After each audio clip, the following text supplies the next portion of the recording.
So, for the records, I need to say that today is June the 21st, that Randall Kumba and Cal Goff are interviewing Gary Kaupman in Asheville at Greg Walker's house. And the first thing we're going to ask you to do is talk about your family background. And for us, that means, where did your parents come from? How did they meet? Where did they settle? Where were you born? When were you born? And who else is in your family of origin? And then there's some more after that, but that'll be enough to start. My mother's grandparents came from France, Alsace, and Germany. My father's grandparents came from Germany and Ireland and Scotland and maybe a little bit of England. Mhm.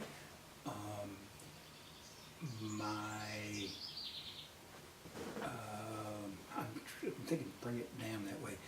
My maternal grandmother was just fabulous. As a kid, I think that the only reason I survived emotionally as a kid is because of her grounding. Okay. My maternal grandfather was an okay guy, but he'd been through World War I. Mhm. And I saw some of the pictures he had from World War I, and the fact that he was able to put his right foot in front of his left and make a living and be a decent human being, I think was pretty amazing. This is when they lived in Europe. Or No, not. grandparents were all born in this country. Okay. Okay. Including the grandfather. Yeah, Okay. their parents were born in Europe. So I'm very white. Mhm. How did they meet, your sides of the family? I have no idea how my grandparents met, and I really have no idea how my parents met. My father was a gas jockey at a Sunoco oil station on the Long Island Expressway, or Park, I called the Parkway then, I think. And my mother was doing creative work at a company called Aberman Strauss, which was a high-end department store in New York. They lived 5 or 7 miles from each other. They may have gone to I'm sure they went to the same high school. My father's 2 years older than my mother, so it's possible they met in high school, but they did not get married until my father was 22 or 23, so I really don't know. Mhm. Okay. And so were you born in Long Island? I was born in Long Island in 1944. Okay. And were you raised there, or did y'all move? I spent roughly the first 4 years of my life there, and then we moved to Atlanta, and And who was we? my birth mother, my birth father, and me. No other siblings. Okay. Okay. When I was 8, my mother had a female child with my sister. My father was a pretty creepy guy when it came to women, and he was having an affair with his secretary, and my mother was very prone to depression. And she had terrible time carrying children. She had 5 pregnancies and delivered 2 children. And in doing rebirthing work, back when we did those things a million years ago, and I know from talking to my aunt also that her body tried to expel me on 3 occasions. Mhm. Same thing with my sister. So I think we both came into this earth incredibly grateful, but feeling incredibly tenuous. Mhm. Okay. Do you know why your dad and your family moved to Atlanta? Yeah, my father was working for my mother's father, and he wasn't a particularly good employee. And my maternal grandfather kind of was saying, all right, come on, I did this for you when you came back from the war so you'd have a place, but... And through, I don't know how, through some connection, he got connected with some folks who were in the job shop printing business and wound up moving to Atlanta to run their printing shop here, which is called Western Newspaper Union. It was on Williams Street, where the back end of the merchandise mart is now. I guess both sides are the merchandise mart. So you said you were 4 or 8 when you came here? 4 when I moved here, 8 when my mother successfully birthed my sister. Okay. She completely lost it and went to go live with her parents on Long Island after that and never returned. She was institutionalized and had shock treatments and badly misdiagnosed.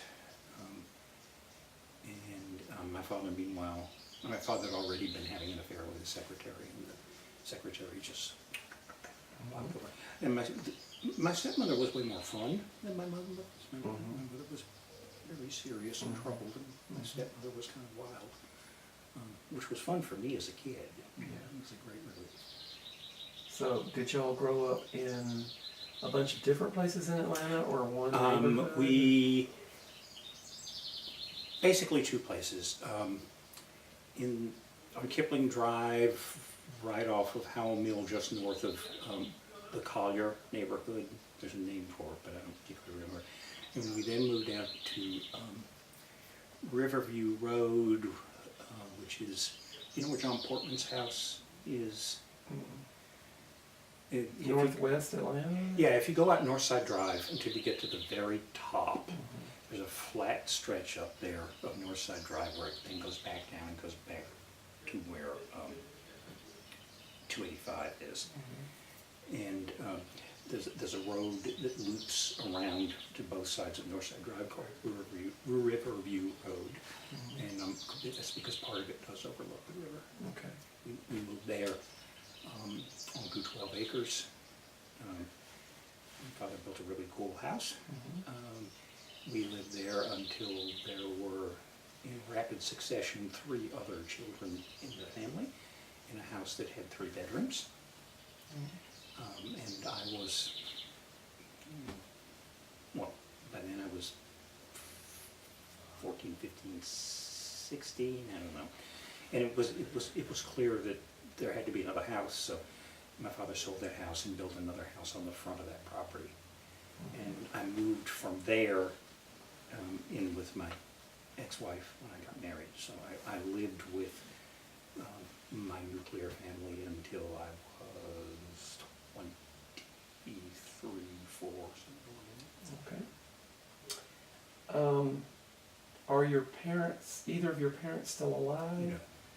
And your siblings? All of my full sister is alive, and my 3 step siblings are alive. Okay. Could you give us 1 or 2 experiences from your childhood that you believe have had a profound effect on the person you are today? It doesn't have to be traumatic, but it could have been. Or you could talk about a person like you mentioned, your grandmother was an important person, but just something that links who you think you are today with your childhood. Yeah, let's stay with good grandmother, because the rest of it was pretty horrible. Okay. And I come more and more to appreciate her. I'm actually digging. Long, complicated story I'm going to, but I'm digging back into history right now related to PTSD and the VA, and it's like, it's just nasty. So I really do believe that had my maternal grandmother, who was this big, and had, you know, arm flaps that came down to here, and bosoms that hung down to here, I have, you can't see it, I have her knees when I stand up, the saggy thing there, I have her knees.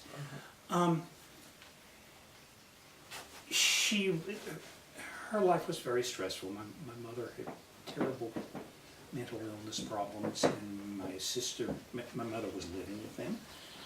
My sister had a terrible early childhood, for plenty of good reasons, but she was angry and cranky, extremely difficult, and it stressed my mother out. And my grandmother, even she had a heart attack, which was, she was grossly overweight and smoked like a stack, and loved to eat prime rib and corn cob. Yeah. Well, so of course she had a heart attack. But she was always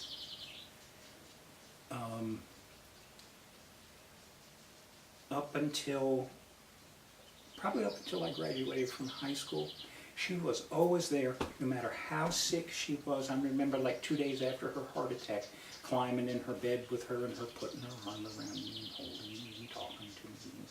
I mean, I think I was good for her too in that process. So, there are a lot of, I mean, my father's very mean-spirited, or was, and both of his parents are kind of mean-spirited, and my grandfather on my mother's side wasn't mean-spirited. He was just, he had a lot going on.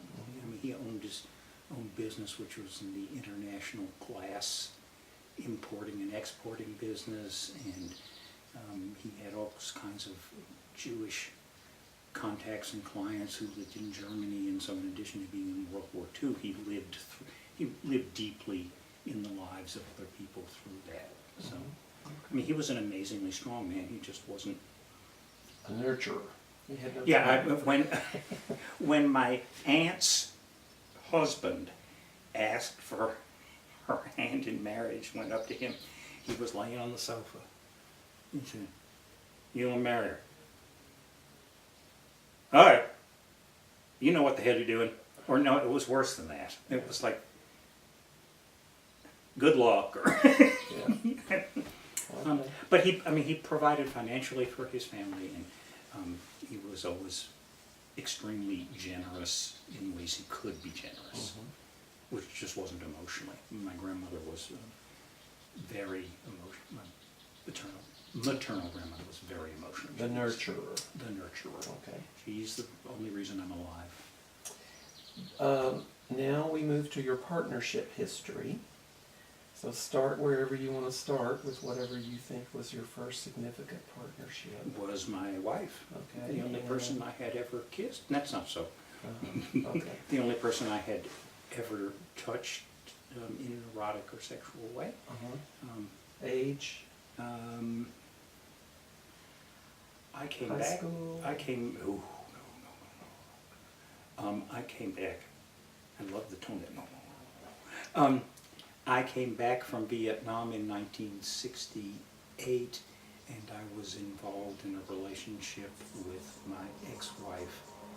I came back in June of '68, and by the end of 1968, my wife and I were in a relationship.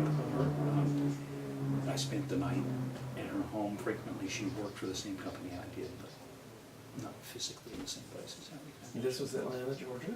Okay. All right, after that? We were married for 10 years. We were married for 10 years, and then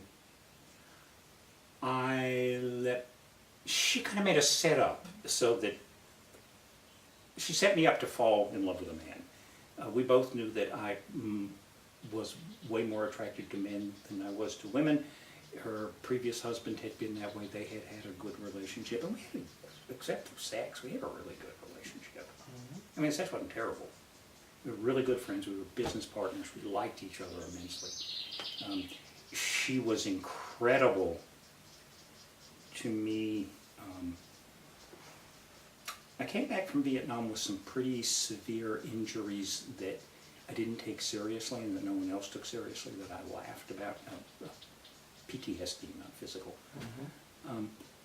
And she was the perfect safe harbor for that. She's strong, intelligent, kind, sexy, funny. I mean, she's an incredible woman. Mm-hmm.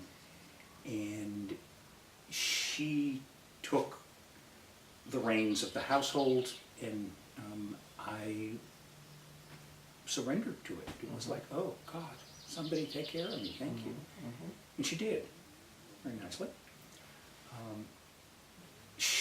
We had a gay employee who requested some counsel because of some relationship problems he was having. He asked her for that, and at the last minute, she said, Gary, I can't go do it, I can't go do it, I can't go do it. Will you? And so I went because I was immensely attracted to him. And we talked, and at some point he started crying, which I think was the first time I had ever seen a man cry.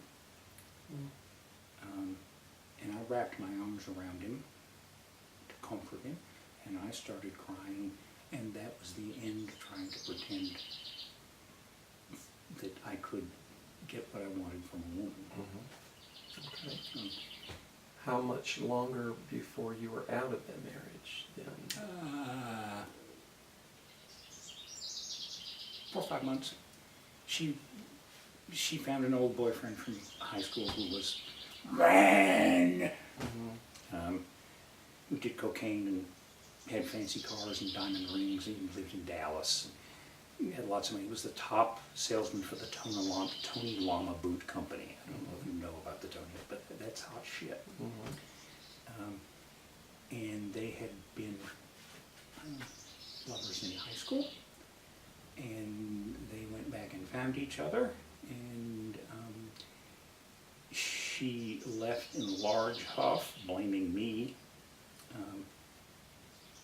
for not being enough of a man, and unfortunately went kind of over to the other side. And he knocked her teeth out and got her hooked on cocaine. And you know, here's some of this cocaine in a nice red Corvette and a $25,000 Rolex watch. Bam. Yeah. And he eventually, it's very sad, he eventually wound up taking his own life and shoving a shotgun in his mouth and blowing the top of his head off. Okay. So who were your partners after your marriage? Did you, and we're talking whatever you consider partners, significant others. Yeah, very few. Okay. Very few. You were still living in Atlanta? I was living in Atlanta, in Midtown, Raven, through time Raven and Miguel and Kirk Farrell were housemates.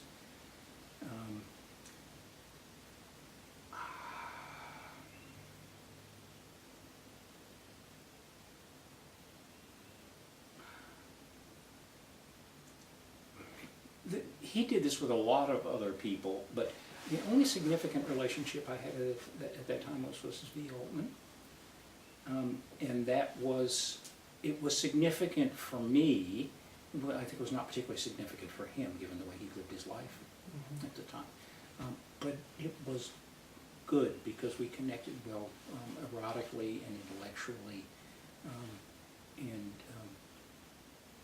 we were both great good fun, but there was nothing of substance to it. The first relationship that really went for me was John Schendel. And that was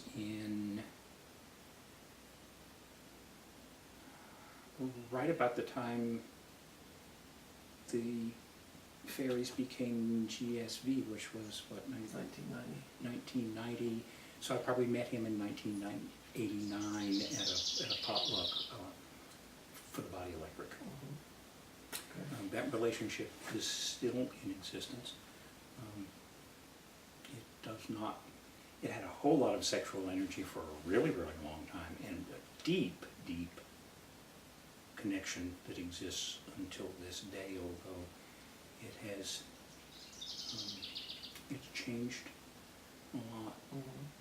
John was very playful when we met. He's not very playful anymore, unfortunately. He's very serious. He's not very playful anymore, he's serious. All right. I did not, the next meaningful relationship I had was with Joshua Getz. I don't know, you weren't around GSV at that time. He was a comp lit prof at Emory. And that really, really felt like it might be the thing to both of us. And then I did, we were actually visiting Asheville.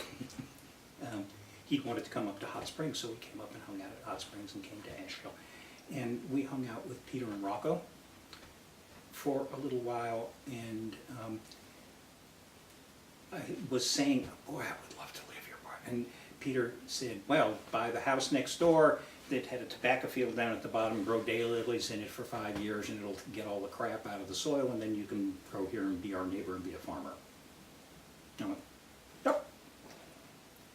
And Joshua blew a gasket around that I would say yes to that without saying yes to him. I should note that he had a lover in Paris and a lover in New York at the time, which did not make me think that we were going to like ever have a house with a white picket fence. Yeah.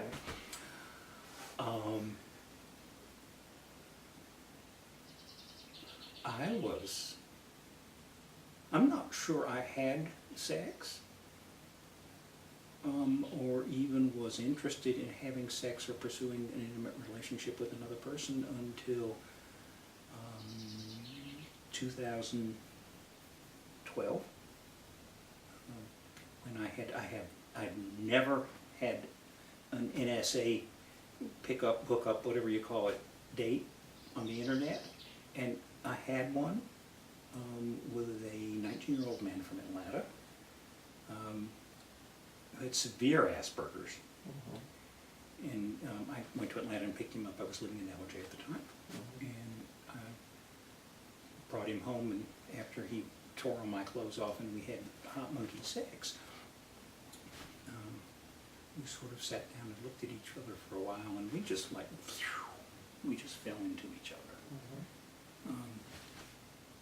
And it was a totally impractical relationship in any way, shape, or form. And so I kind of let it go. It made me really sad, because I was deeply touched by him and by me. And then, like, right after I moved back to Atlanta, which was when he was 20, it must have been like 18 months later, he contacted me. He was in Savannah and wanted to come up for Pride, and asked if he could stay with me, and I said, sure. And we looked at each other again and went, ooh, this is very real.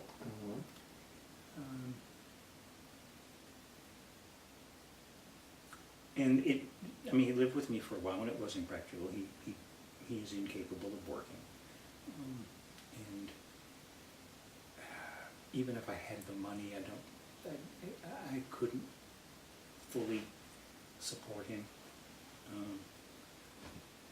Asperger's are really tough. Okay. I moved here, and at Sunday morning dance 13 months ago, in the closing circle, there was a man sitting across the circle from me who, in shareback, just like really, really shared stuff way down deep, with a look of absolute panic on his face. And I went up to him afterwards and said, that was really brave of you. He said, well, the dance was good for me.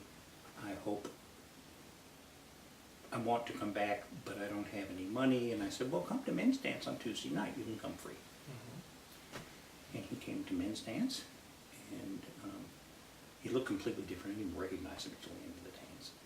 He looked like a poor, lost, geeky college boy at the Sunday dance. And he was a hot, sexy bomb when it came to men's dance in women's clothes. Mm-hmm.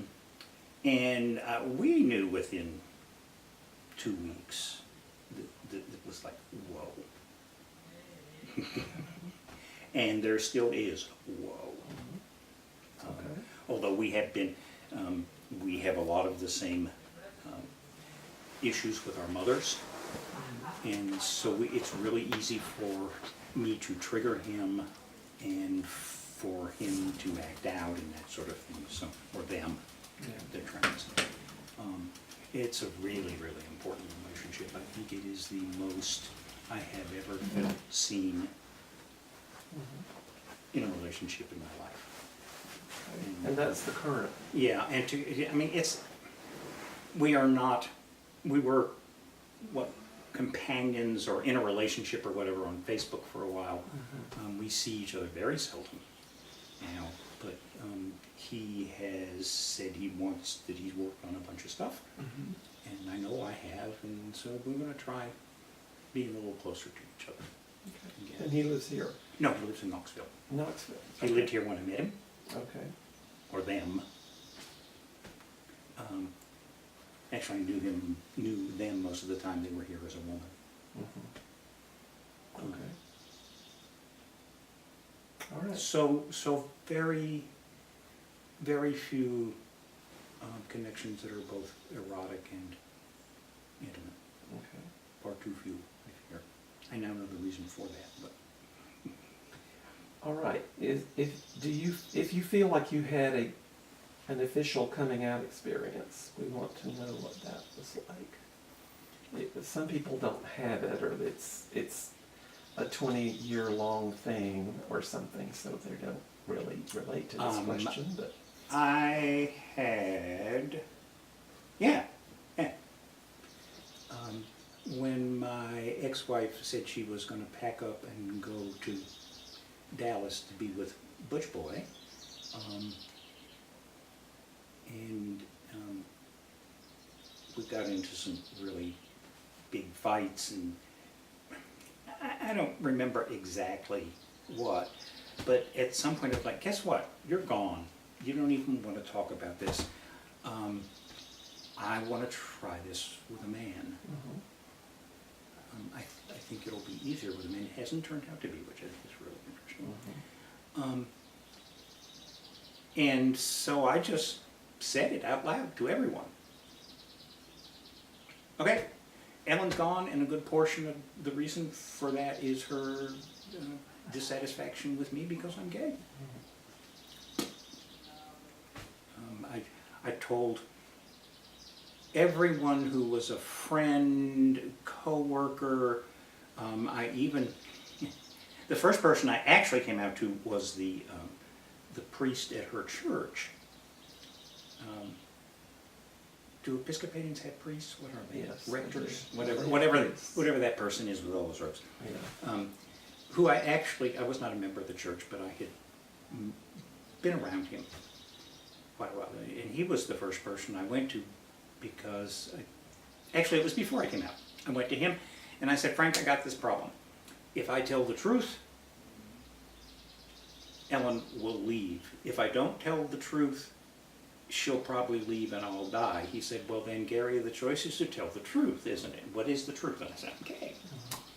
And he had the major hots for her, so that made him very happy. It was like, ooh. I can go sniff around her. She had long blonde hair and always wore white clothes and was tan, sort of the eternal naughty virgin look. Men were very attracted to that. Okay. All right. Well, before we get to the GSV era, could you tell us a little bit about whatever you would call your spiritual journey up to that point? Well, excuse me, none up until I went to that first Radical Fairy gathering at the Ecom in 1980 or 81. 78? Not 78. Okay. It could have been, it was 80 or 81. Okay. Could have been 79. No, it cannot have been 79. And this is the most touching story to me that I know. I went there, Patrick was in therapy with Franklin. Franklin had suggested that he come to this fairy gathering. Which was where? The first Econ. The first E-Church? Yeah. Okay. It started on a Friday night and went through Sunday. Mm-hmm. I was going out of town Saturday morning, but Patrick said, would you please, Patrick and I had become friends, I honestly forget how. And this is Patrick who? Burke, Okay. you know? Yes. Okay. Patrick Burke and I had become friends, and Patrick said, will you go with me? And I said, sure. What do I know about radical fairies? I mean, I don't even begin to know what that means. I wore, my wife dressed me very, very nicely in the context of what a member of a very proper Episcopalian church would wear. So I went dressed up in my casual Episcopal men's drag, which was, you know, polyester plaid golf pants and a Brooks Brothers t-shirt and some kind of expensive leather tassel loafers, and I walked into the room and just froze. I can remember doing nothing except drinking cup of coffee after cup of coffee because I wanted to be drinking alcohol and there wasn't any alcohol, so I just used the coffee the other way. Mm-hmm. We were standing in a circle. It was a heart circle with people standing up, which seems, I don't quite get that, but that's my memory. Parabacus was standing across from me. He was, you know, in whatever Parabacus drag of the moment was, you know, probably black shiny leather boots and those no moss pants and a frilly white shirt and, you know, his hair down to his ass. I mean, I've never seen a creature that looked like that in my life. And I was literally just standing there going like this because I couldn't incorporate into my consciousness what this was. I didn't know what it was. And I'm sure I had this incredible yearning look in my eye. And he looked across at me and he smiled at me and he walked to the center of the circle. Like this to me, and we walked to the center of the circle and I wrapped my arms around him and he wrapped his arms around me. You know, he's way bigger than I am. And he's way bigger than I am, and he held me and rocked me and held me and rocked me, and I sort of whimpered and twitched. And, I don't think I got an erection, which seems very weird to me given his erotic presence. Mm-hmm. And then we went back and I went to New York the next day, back into a very, very different world. And I said, guess what? There is something way more going on in the world than you can understand. Mm-hmm. And that is still kind of my understanding of spirituality, is there's a whole lot more going on that I don't know nothing about. Mm-hmm. Okay.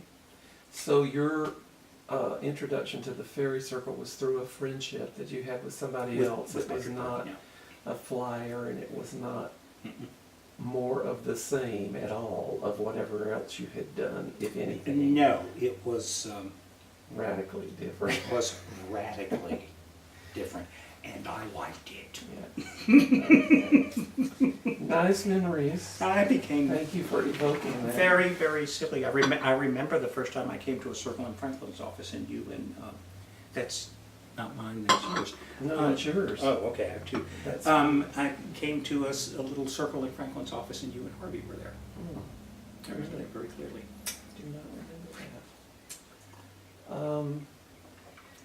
Okay, so that morphed into GSV, as we know, sort of, kind of, for the same people.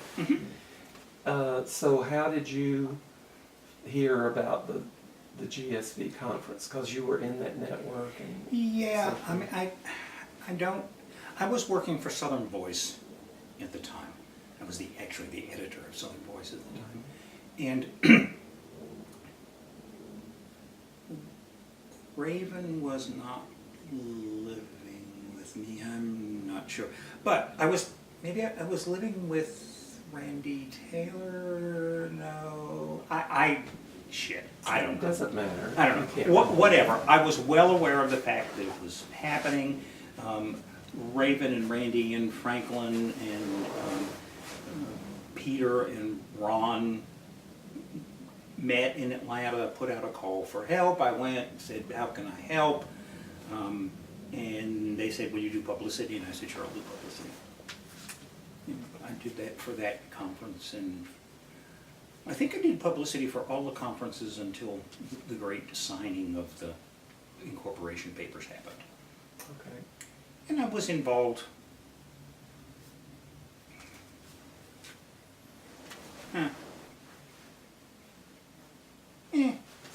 I mean, I helped.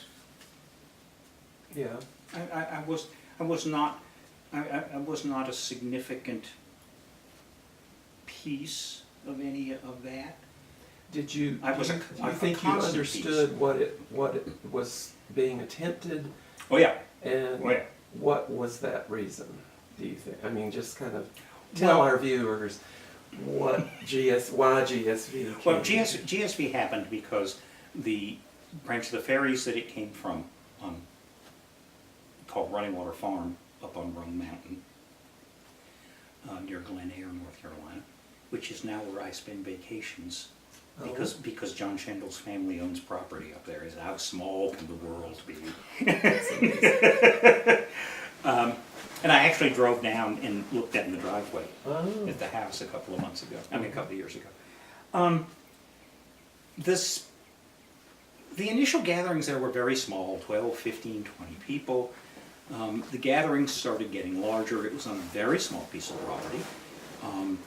The gatherings at Running Water. At Running Water, yeah. It was only on 15 acres. It was surrounded by other homes occupied by typical country folks who were amazingly tolerant.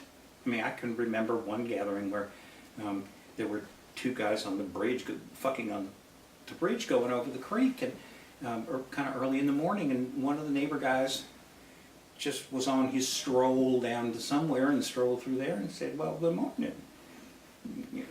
It just kind of kept going. So the neighbors were pretty easy. But as the gatherings got larger, the noise level increased, and there were genuine problems with sustaining that land, which I'm sure Franklin interviewed Peter and Right. Ron, right? So that story is all there, and they know it far better than I. Okay. And But you had gone to Running Water as a participant at some of the gatherings Oh. before GSV. oh yeah, I was involved with the yeah. Okay. I was involved with the production of RFD for quite a while. Mhm.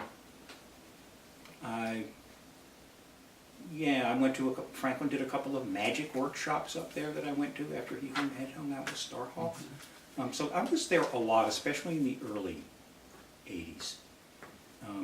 So when the first gathering was scheduled and you were doing publicity for it, in your own mind, it was just the next thing in your life that you were going to do? Or did you have questions about going to the first conference? No. Okay. I mean, there were part of us, a number of us that felt very connected in that. I mean, I was living just up the street from John Stowe at the time. Brian Helder was a really, really good friend of mine. And I'm sure I was seeing Franklin in therapy, Franklin or Martha. Raven and I had a falling out when we were housemates, but Raven and I were really good friends again.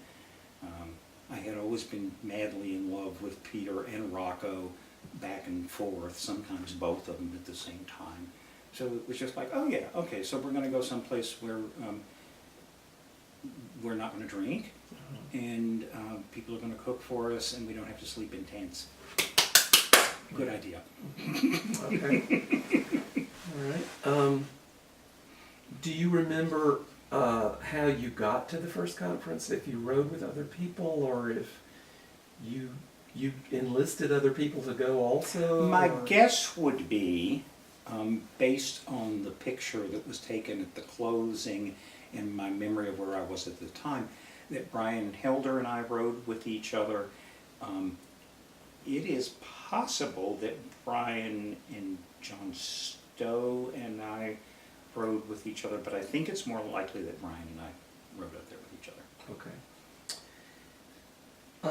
So, do you remember having any particular thoughts about what this was going to be like, or were you just in a receptive mode because that was the mode to be in at the time? And If you'll take a look at the picture, and take a look at my face, you'll see what my expectations were, and they were met. all right. Okay. So what was going on in your life at the time? You said you were working for Southern Voice. Mm-hmm. You were living on Lansdowne near the Quaker House. Mm-hmm. And were you living with anybody at that time? I always had housemates. But they Excuse did me, not come with you. I frequently had housemates. Maybe I didn't. John Schindel, Matt Montgomery, Matt's former boyfriend, Matt's former boyfriend's boyfriend, and one other person were Matt Montgomery would have been my housemate at that time. He was a freelance writer for Southern Voice, and we both liked each other a lot. And so he would have been living there, and But he didn't come to the first conference? no. Okay. He never came Okay. to anything. He was a little younger than most of us, and I'm getting him mixed up with Matt Huff. actually he didn't. He looked kind of like a slightly more Matt Huff. Okay. All right. But he's pretty mainstream. He's a very sweet, talented kind of man. Lives in Boston now. Okay. Still keep up with him. I want to be sure that I am thinking the right thing when I describe your entry into GSV as sort of just the next natural thing to do, as opposed to some radically new, bizarre thing. No. It's not like that at and all. I felt very integral with the process, Mm-hmm. because the planning was really easy. Yes. And we'd sit and talk for an hour, and then I remember Ron and Franklin both saying this: we agree to talk for 1 hour. We make the decisions we need to make. If you don't agree, you just don't agree. The majority comes to the decision they want, and really the most important question is, where do we go have lunch? Okay. So that's That was the planning process. yeah, and it worked very well. Okay. Okay. Well, another thing that might be difficult to answer as far as the first conference versus all the other ones, for me, for example, they all mush together. But if you can remember the first conference, Yeah, please describe what that was like for you. Well, it was incredibly exciting. And scary. Because I remember a couple of things very clearly. Peter stood up and played bad cop. The Midwest Men's Conference had been raided that summer for there being kids there, for there being nudity where there were kids and there were people smoking pot. But it was, I think, raided by the FBI, or the state police at least. And the whole network of gathering kind of folks was really twitchy about that. And Peter, who is of course the mildest and meekest and sweetest human being in the Western world, was chosen somehow by Rocco and Ron.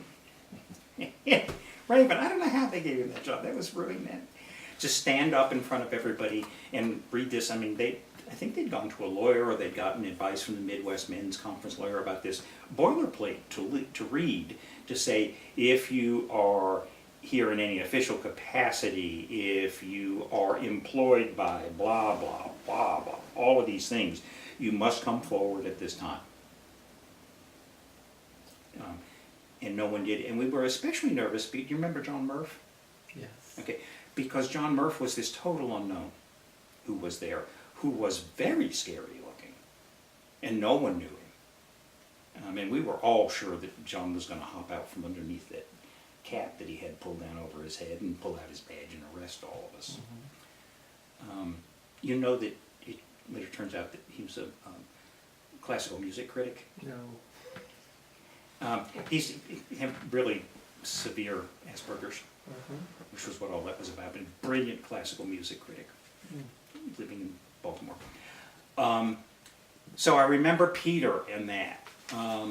I remember Cassandra losing it and getting very angry at someone, a level of anger I had never experienced in a setting like that. Peter and Raven calming him down. I remember listening to Harry Hay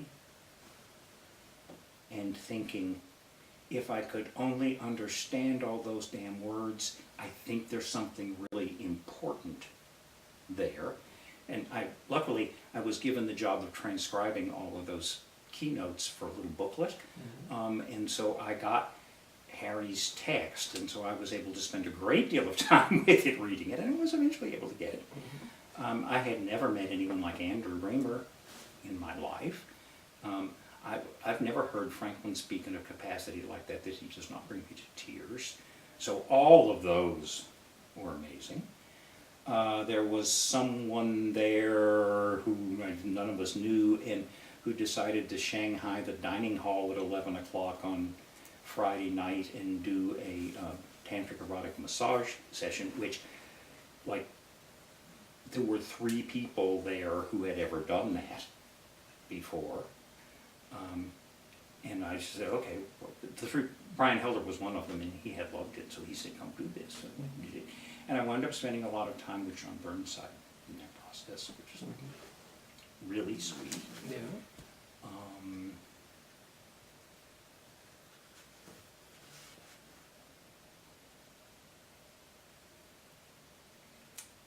There were a couple of other... Oh, I remember, this is etched in my brain, I remember standing, we used to stand in circles with our arms around each other and pass kisses around back then. And I remember standing in a circle with Andrew Raymer and Jay Beard and Puka. Remember Puka? What was his other name? Puka was his name. I never know another name. Okay. Big, disheveled, not present. He may have had autism or Asperger's or something. It was something clearly not firing all places. It was not an attractive person to begin with, who did nothing with what he had.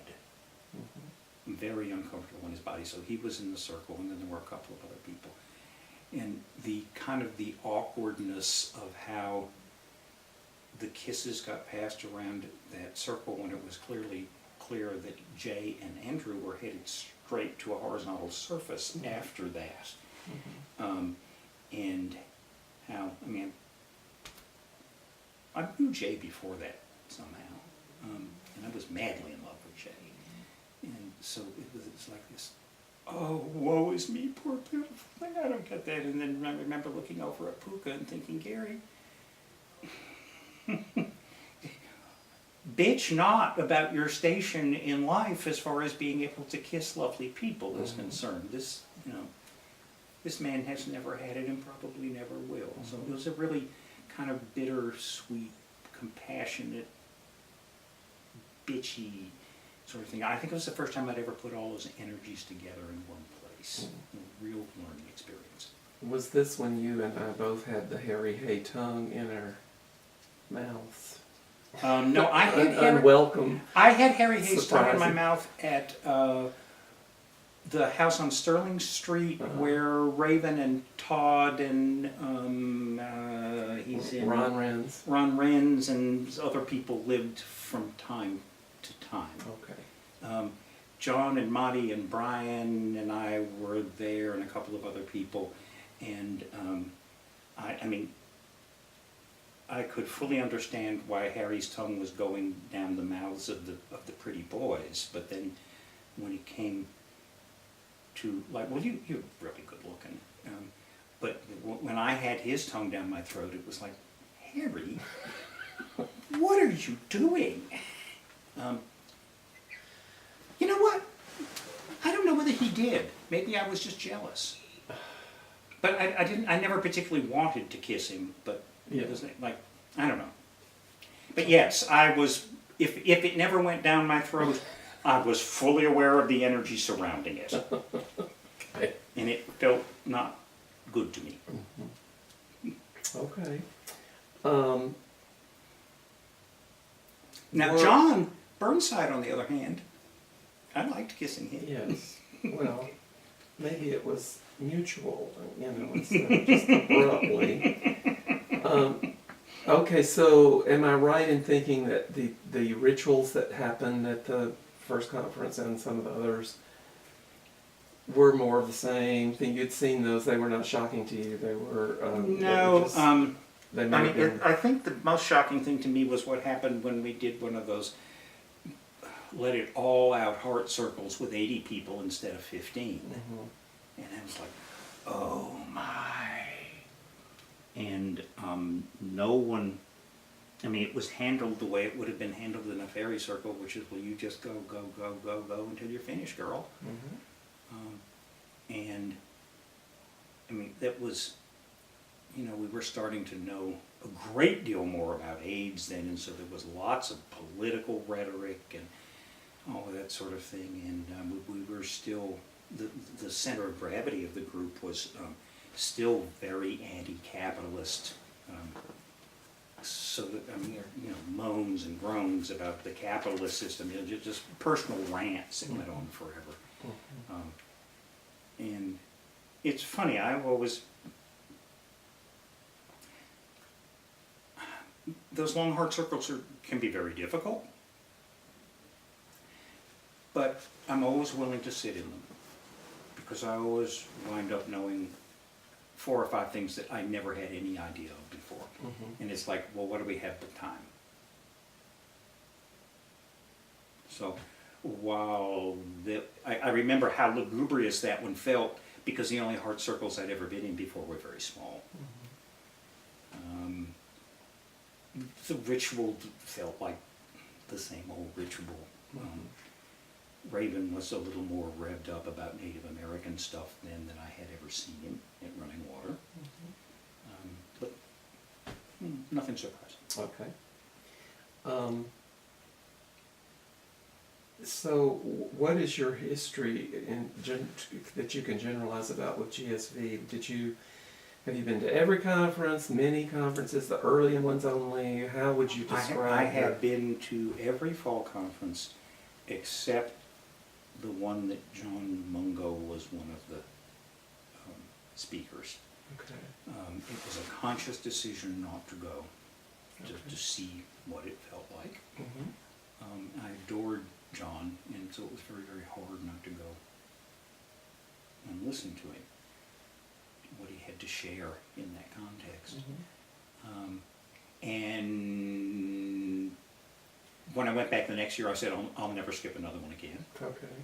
It was an experiment to see if you could do without it, you mean? Or? I wanted to know what it was like not to go. I think by that time, I'd have to look at a calendar.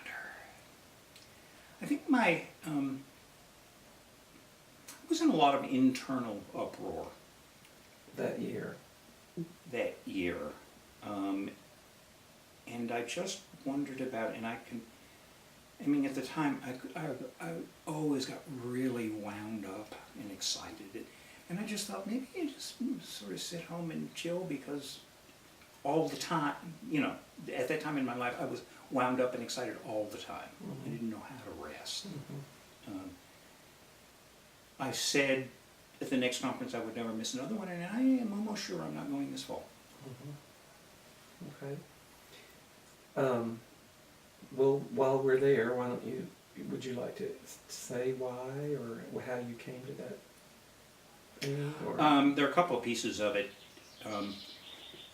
Money is the first, but that really is not. I have the money, it's like, but I just as soon save $400 rather than spend it, because I'm in a pretty funky financial place right now. I didn't go to the spring conference, consciously, but I rode over there with Bob Strain. He played you were there, weren't you? No? That's where you were. Franklin did a healing circle like he used to do at the Econ. And he asked Bob to come over and play for him. And I asked Bob if I could ride along, and he said, sure. So we rode along, did the healing circle, had lunch, left, and came back. And there were about 10 people who were not there, who are regular fixtures, who were at Paul Plate's retirement ceremony. And I experienced the energy, I mean, just walk in and walk out, at that conference to be completely different than I could remember for 100 years. And I asked two friends, I think I will not name them, I don't mind incriminating myself, but I don't want to incriminate anybody else. I asked two friends who are under 30, who were there, who I got to see them, which was wonderful. People who I have really nice connections with. But I asked them afterwards, I said, was that conference better because I wasn't there? And they both said, we missed you terribly, but yes. And so as we talked about that, I came across this, I don't know whether you keep up with GSV on Facebook or not, but I came across this idea of, there are so many of us who are fixtures, each holding our own space. It's like, I'm the guy who's been there forever, is slightly grumpy about the fact that I'm never asked to contribute, and cries easily. That's my space that I hold. All of us, well, how long have you been going? Just 3 years, 4.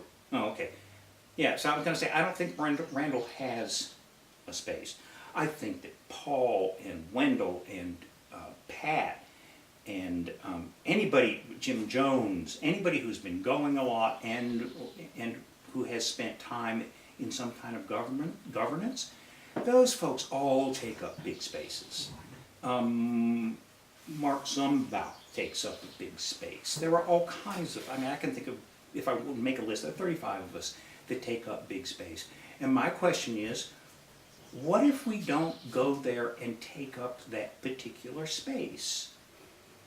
What does it allow to merge from someone else who looks at us and says, well, I can feel that, but I'm not as good at that as that person, or I'm intimidated by that person, or whatever. It's too crowded in here. Yeah. I mean, I've got that same energy, and it's big energy, and guess what? There's not room for it, for both of those in here. Or, I don't know what energy I have, because I'm surrounded by so much of this, like, and the energy feels heavy to me, I think. The sum total of the energy feels, it honestly feels more burdensome to the conference than it does helpful. That's at the conference. I mean, a lot of it makes the conference happen, so obviously that's not a burden. And I'm a big believer in the old thing that says, anyone who thinks he is indispensable should stick his finger in a glass of water and notice the hole that it leaves when he takes it out. I mean, none of us is indispensable. So, that's why I intended not to go. Also because there are always people who, I always register early. I think all of us who are fixtures do. And then at the last minute there are a bunch of people who can't come. So, and they're not particularly regulars, or they're new timers, or they don't, this is not built into their life. So I like the idea of making space for those folks. Especially with the idea that some of them might be younger because they can't make a decision until the very last minute because of work or school or something like that. And I'm sad to the core about not being able to visit with people who I only get to see once or twice a year. So I've come to a conclusion. I posted something on Facebook and asked people if they would join me. Only one person even came close. Everybody else was like, what a terrible idea, of course I'm going to go. So I decided not to pursue that. But they did engage with the idea, they just didn't agree with you. Mm-hmm. Okay. Mm-hmm. Well, which is a nice thing to Yeah. see. I've been beating Facebook to death lately. I was like, I'm bound and determined to see if we can have something of meaning there. Okay. Anyway, the conclusion I have now come to is that I'm going to go over, for whenever the council meeting is. I haven't sat in on a council meeting in more than 5 years because it gives me hives. And I'm going to put my big girl panties on, and I'm going to go observe the council meeting and control my hives, and have the meal that comes before it or after it or whatever, and get to hug people. And if for some reason it doesn't sell out, I'll give GSV the $100 that they would make from it. So that's my solution to that. Okay. Let's go back to just free associating, if that's how you want to do it, or some other way if you want to do it another way, to talk about some of your favorite conferences, standout things that, if you were talking to GSV and they said, well, what exactly happens there, you could give them some of these examples, but not just random examples, things that meant particular highlights for you, Gary. Either the speakers or the people that you met in the middle instead of the beginning.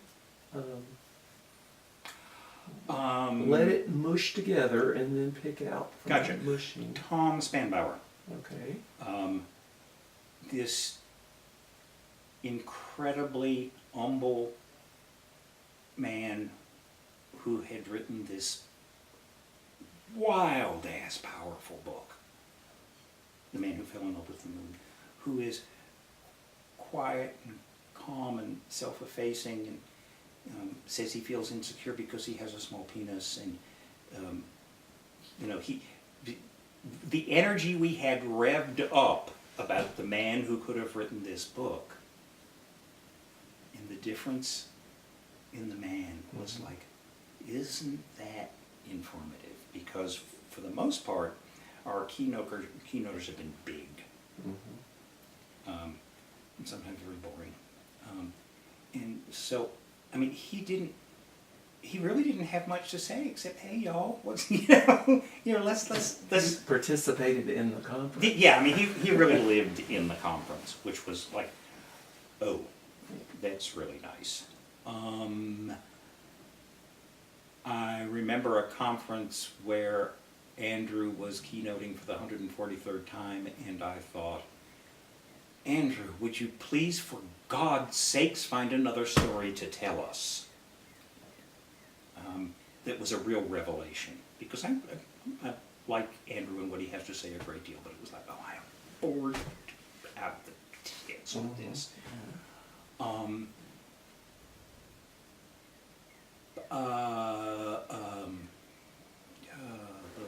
Clyde Hall. Such a powerful, sweetie, funny, irreverent. Like, whoa! And he and Tom Spanbauer were good friends. And the, what's his name? The kid and the man who fell in love with the moon was Clyde's lover at the time. And he wrote the books. It was a wonderful connection to have. And what was especially good there is that John Schendel was there with me, and he's very, very interested in all things Native American. And so he would ask Clyde about some artist or some jewelry maker or something like that, and Clyde would know the person, and Clyde would have stories to tell about the person. And it was like, wow. That was, I mean, especially since John's straight, nominally straight, I thought that was just really incredible. Peter Toscano, because that is the kind of male energy that causes my heart to fall open. Now, who is he? I don't. Peter Toscano is he talked to us a lot about young folks and trans folks. He's not trans. Yeah, I think he's kind of, I define myself as genderqueer now. I think he probably defined himself as genderqueer then. I don't remember him defining himself. But it was like, oh, here's somebody who's talking about like the real life that I feel that I live in. Bear Bergman, because I listened to him for 5 minutes and I had fallen in love with someone who had a vagina, was grossly overweight, and had a bad complexion, and I wanted to get down on the floor and get it on with him, and I wanted to marry him. It was like, whoa! And I was not the only one who had that experience. We were in the minority and we were shushed a lot. But, I mean, and that was really revelatory to me. How about some of the people that you crossed paths with that you had really nice, memorable connections with, however brief or one time or whatever, you know, in addition to the people that you enjoyed seeing again, were there people that you met that are memorable to you who you didn't see again, or only saw once, or they died, or whatever? Yeah, there were, I think immediately, there were two guys, Jim and Timothy, who just fell into the space, and one of them was short and kind of cute and twinkly-eyed, and his nickname was Cute Butt, and the other one was kind of tall and skinny and had a cock that was about this long. And were they a couple? Yeah, they were a couple. Okay. And they still are, as a matter of fact. They came, I think, to only one or two. They came to a fall and a winter was the only time we saw them. But the thing that just made me, I fell in love with how they were with each other, which was they adored each other and were perfectly open to invite anyone else into that love, which I thought was really beautiful. And because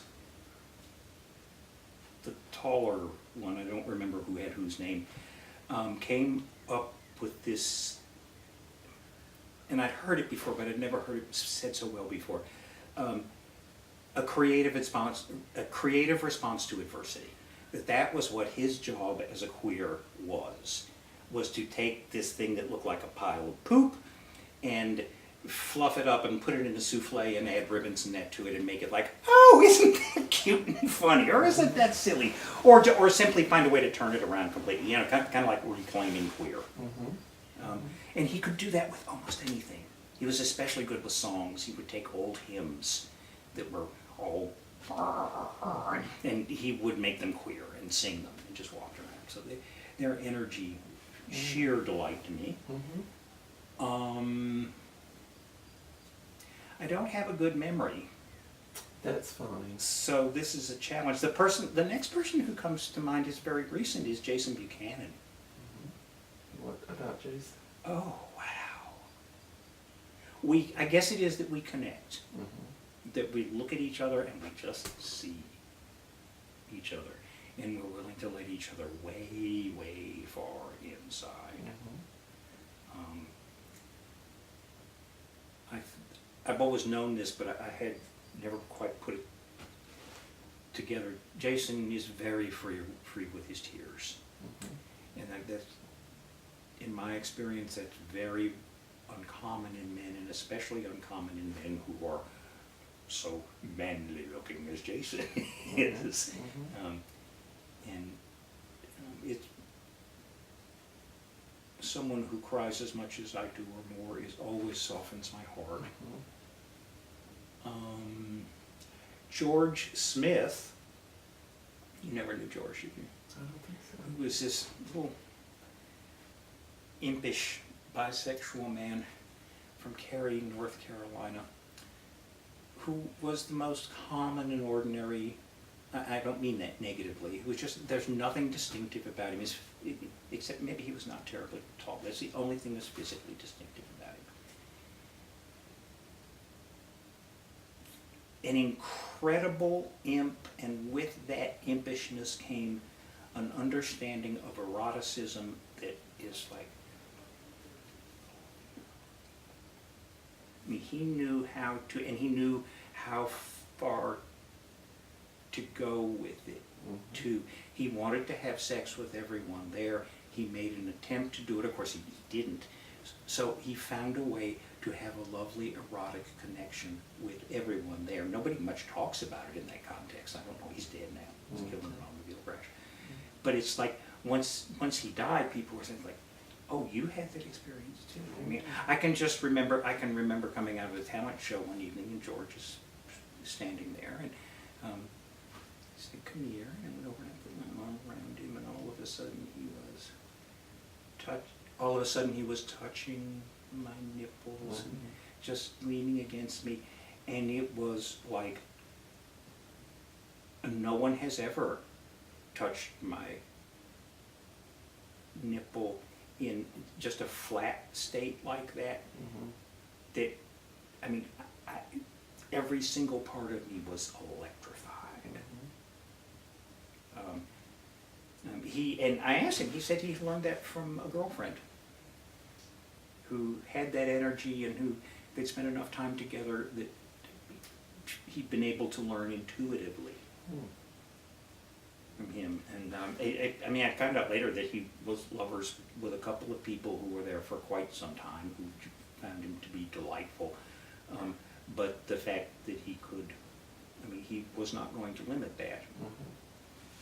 You might be his primary partner, but if Randall's nipples needed dealing with, Randall's nipples got dealt with. You know, I don't care if you're sitting right there. Thank you very much.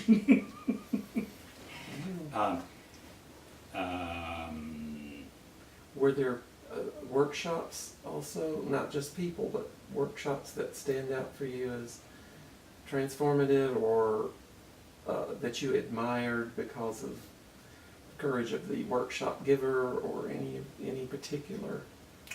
I was not keynotes, but yeah. I was the one that pops to mind again was very recent, and it's because it's really important and impactful to me for a number of reasons. It was the HIV workshop that got done.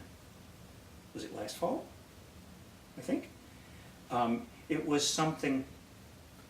I mean, I've been on a tear about talking about HIV at that conference for I don't know how long, and I think it really weird because I'm not positive. And it's like, why aren't we discussing this? This was the third, 40% of the people in the room have this. Mm-hmm. All of us who are older have lived through watching people die of it. Why are we like?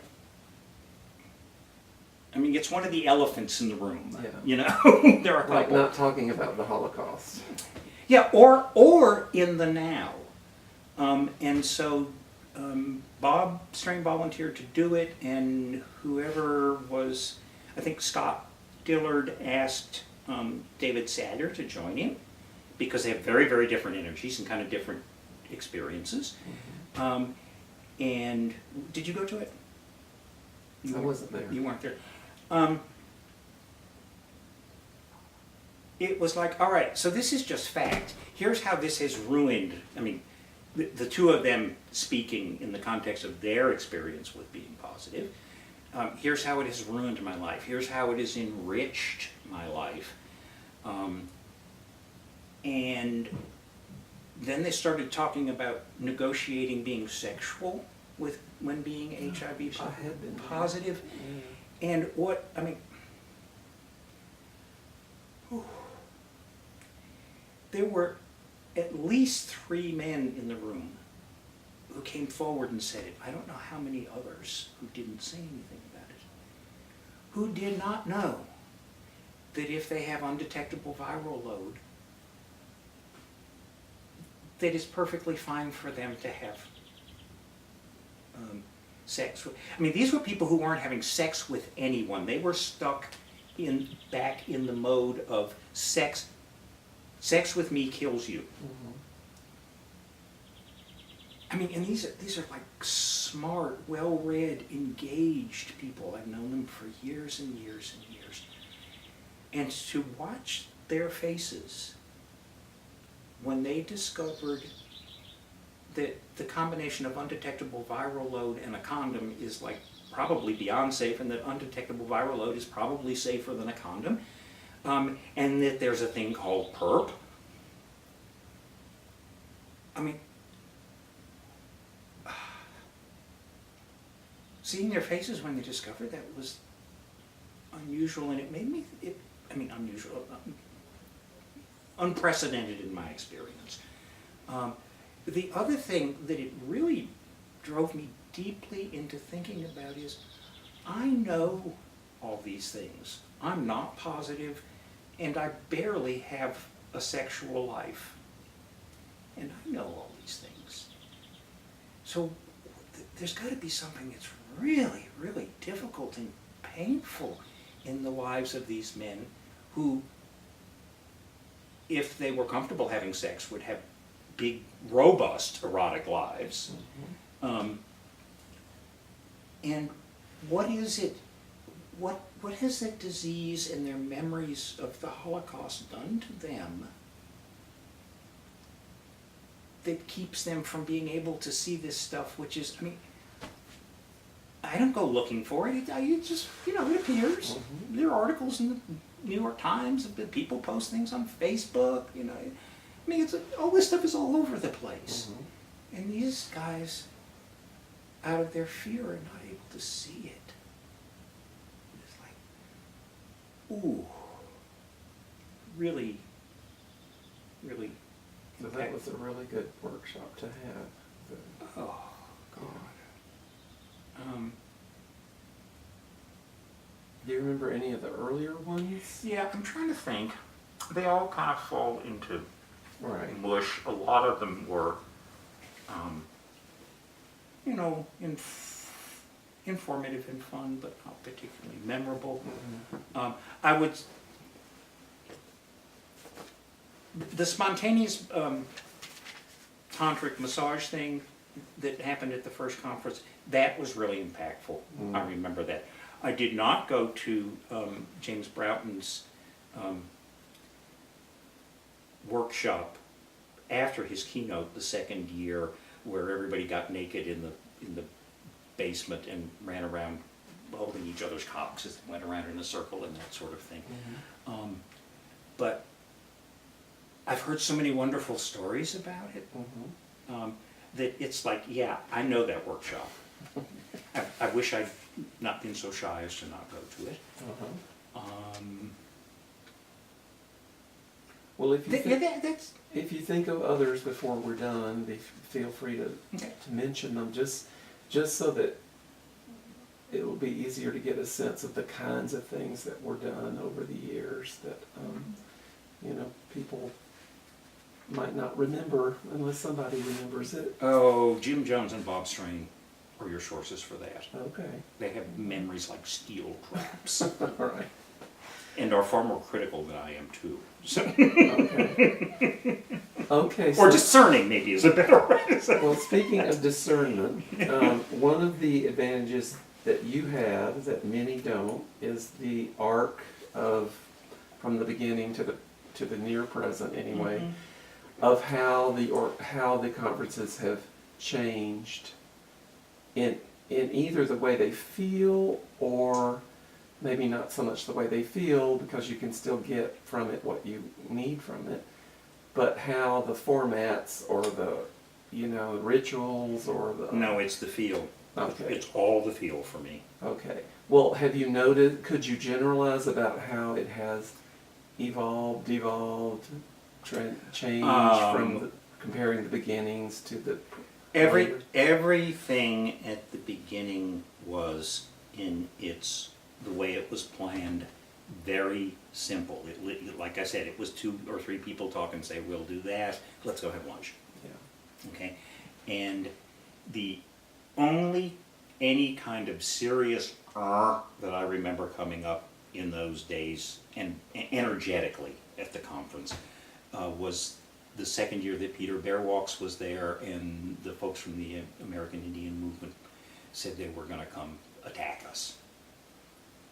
I mean, that was some pretty serious shit. Because he wasn't supposed to be sharing this with I don't know whether he wasn't supposed to be sharing it or we weren't supposed to be having him or I don't know. All I know is that he and Raven were terrified and that the mountain staff really, really took good care of us around that. They assured us, they notified the police department, they shared with us all the safety protections that they had in place and said, it is almost inconceivable that this person could get on the property, but if they do get on the property, they can't do anything. There are more of us than there are them, and we have the police with us. Yeah. But that's the only kind of, I mean, there was lots of drama, but drama because of people's personalities? sure, Okay. egos. I mean, that's always there. Especially when we didn't know each other as well, and there were a lot of new people every time, and I think we weren't as wise and discerning as we are now. I mean, I think it took me at least 12 or 13 years to not get over the fact that I didn't get laid there. And the one time I did, it was fairly recently, other than with someone who I came with, was like, oh, why did I do that? That was just truly stupid. But there was a lot of that energy. Bring me back to the question. I diverged. I want you to talk about how you see the evolution or devolution or deformation or maturing or whatever word you want to use to compare the conferences that you remember from the beginning to more recent ones. Yeah. Or maybe it hasn't. Maybe Yes, no, it's pretty changed constant. usually. Okay. The energy, initially it was, You said simple planning. yeah, That was and one. if something comes up, we'll deal with it. Like the American Indian movement. All right, that just came up. All right, we'll deal with it. We'll go on. Okay. There came a lugubriousness to the process once it was incorporated, and there were some horrible ego things going on there. Once there were laws, and the people who liked the laws, I'll not name names, but the people who liked the idea of laws got all up in their lawfulness, and it was a real like with those of us who had not been very lawful. I mean, in the context of, oh, this is how it was done, and this will come before this, and this is that. Did this grieve you, or was it amusing? No, to it just. you? Did Did you think it was inevitable? It was annoying, and when it happened, I walked away from anything to do with planning. I stuck my nose into it once or twice and said, oh, no. I can't, this is not what I came to do. The thing that evolved, it really surprised me. The refer to the Martin, then into Craigley, and then into David Salyer Poobah years. Martin, of course, was very, and he actually calmed down some of that when he became the Poobah. A lot of that let go. Craig is less, so it started to tighten up. David, of course, is one of the most tightly wound human beings in the Western world. What I was amazed at, and David and I were close at one time. I mean, we still consider each other very dearly. I was amazed at how, what other than burnout, what few problems there were when it got run like Mussolini. The trains will run on time. They just will. There is no question about that. We're not going to wring our hands about it. They just will. And here's how it's going to happen. And David, in all of his mostness, is going to stand up, arms akimbo, in front of us. And I was amazed at how relaxed I felt around that. It was like, okay, dear, you want to be in control, and I have a great deal of trust and faith in you. Go, be in control. I can really relax into this. I can have a great time. The ritual at that time got way overwrought. Actually, the ritual was way overwrought and way too complicated for people who weren't with each other regularly for a long time. That has changed, which I'm very happy about. The way I perceive things, well, back up.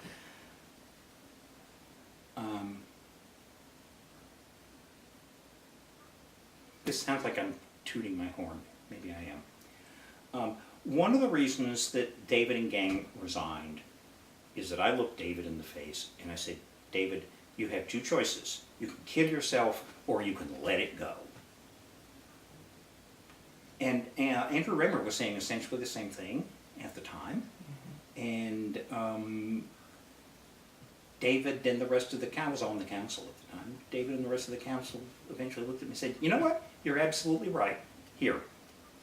Then they announced at the end of the conference, we're going to do the next one, that's it.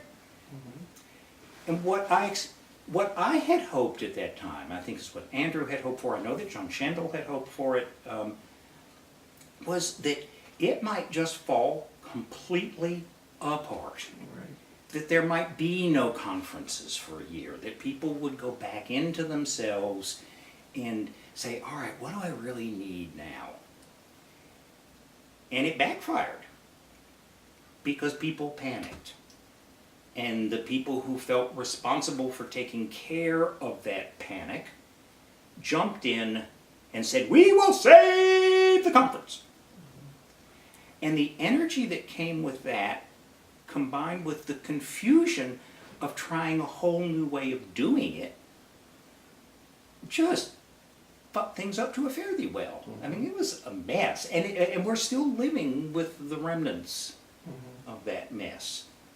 I mean, the suggestion that I made at the time was that three of us, I thought I should be one just because of how long I'd been there, and it was my idea, but I was perfectly willing not to be that person. Spend a whole year doing nothing but talking to participants at GSV and talking to the folks who ran other similar conferences and trying to learn what the people really needed and how these other folks were doing that, what was working for them and what was not working for them. And then say, all right, here's what we learned. Here, we're going to restart it looking like this. And, I mean, I still feel that we can't let this go. This can't end. Well, of course it can end. I mean, it maybe should have. And I'm perfectly happy with the idea of it never sees another new person, and we just all go have family reunion there until we get old and die off. That's a perfectly valid thing for it to be. And I think what came along with that is folks who, I mean, we kind of turned from all of the folks who led the conferences up until that change were definitely whacked in their own way. The energy that came forth then to keep things going was not whacked. It was corporate, it's academic, it's okay, this is how you do this, and this follows this, and this follows this. Those folks have more. I don't know that this is true, but I've said it to a couple of people, and they said, well, of course. There are a lot of folks involved now who keep it hung together, who have a substantial net worth. And if something goes wrong, GSV doesn't have any money, and GSV gets sued, GSV doesn't have any money, so they go after the folks who have net worth. And I have asked a couple of times, I've never gotten an answer. There's insurance that indemnifies directors against that. I don't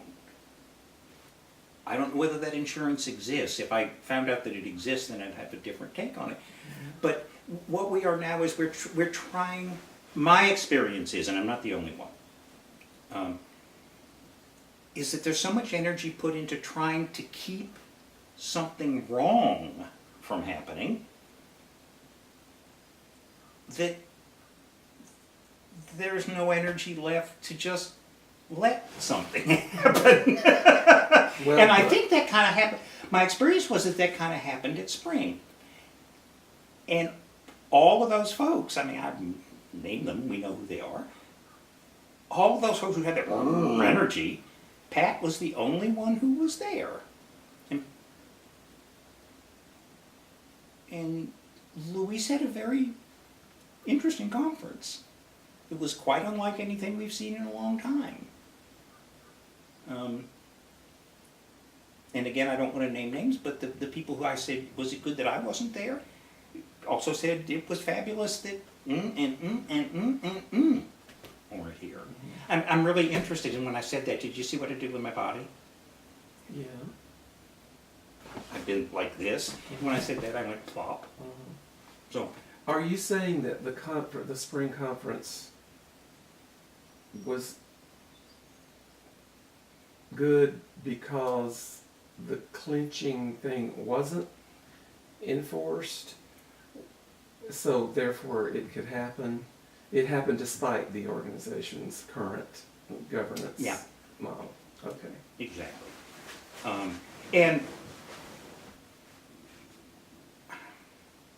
And that we could learn from that. Fact. well, I think we could learn from that. I don't know. Yeah. Okay. I don't know. I mean, I'm never gonna.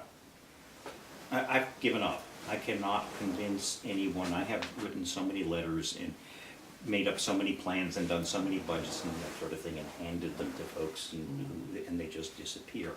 I have given up. Okay. But that brings up an interesting point. I have not given up. And I think that this is another real problem, is that those of us who are fixtures, or a good number of us who are fixtures, have too much of an ego attachment. I made this happen. I mean, it's terrible for me. I'm well aware of it. I don't know that other folks are aware of it, but it's like, damn it. I've been working on making this be on and off in one way or another for 35, 36 years now. This is like, this is important. And on one hand, it's easy to say, okay, it would let it die, but there's also the thing of, you know what? I'm a sharp dude. I know how to make it better. And I've written about that on Facebook, I think, a number of times. It's like, there's an arrogance to that I don't want to be a part of me. It's another reason I'm not going in the fall.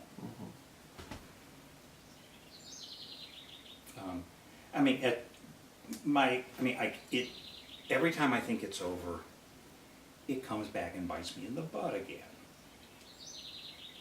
And I'm not sure how good that is for the organization, for those of us who have those ego attachments, to be there. I'm trusting not.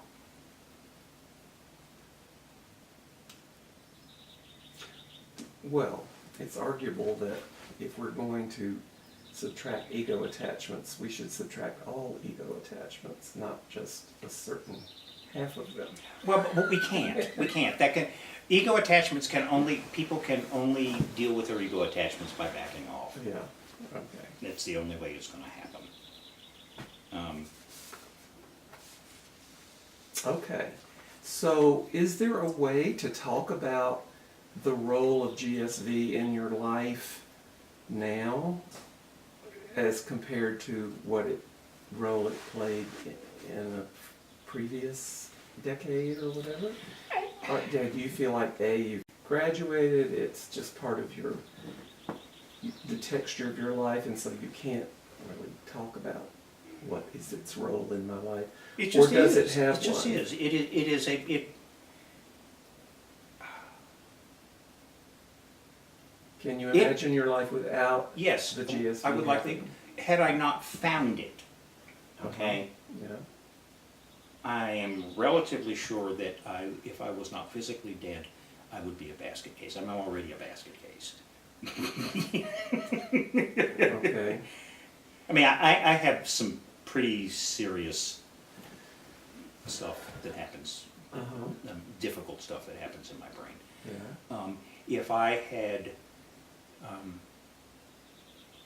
therapy was really helpful about that, about understanding that, but, I mean, even Franklin and Martha do a very, very, who I've done most of my therapy with, is a very open, sort of spiritually accepting kind of therapy.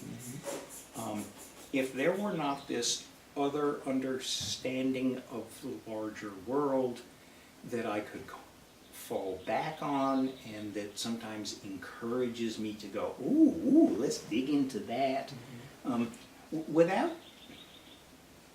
Without that continuously poking at me in one way or another, or me allowing myself, I mean, sometimes it pokes at me, sometimes I go back on it, sometimes it infuriates me and I spew. But it is a constant to how I understand myself. Okay. And how I understand myself changes. Okay. And it's very, very important to me in that way. Mm-hmm. Very. Okay. There are people who are not alive anymore who were mentioned at the end of this list, and I can give it to you again if you need to see it again. But we're hoping that by having people recall some memories of that person, their interactions with those people, or some of them, that we can capture part of who they were. So this is the part where we are going to ask you to look at these names and just free associate. These are all the people who died, who you might have had a particularly special connection with, or just be able to describe their persona or their... I had a connection with Ivan Bailey outside of GSV before I had one with him inside GSV, in a completely different context. And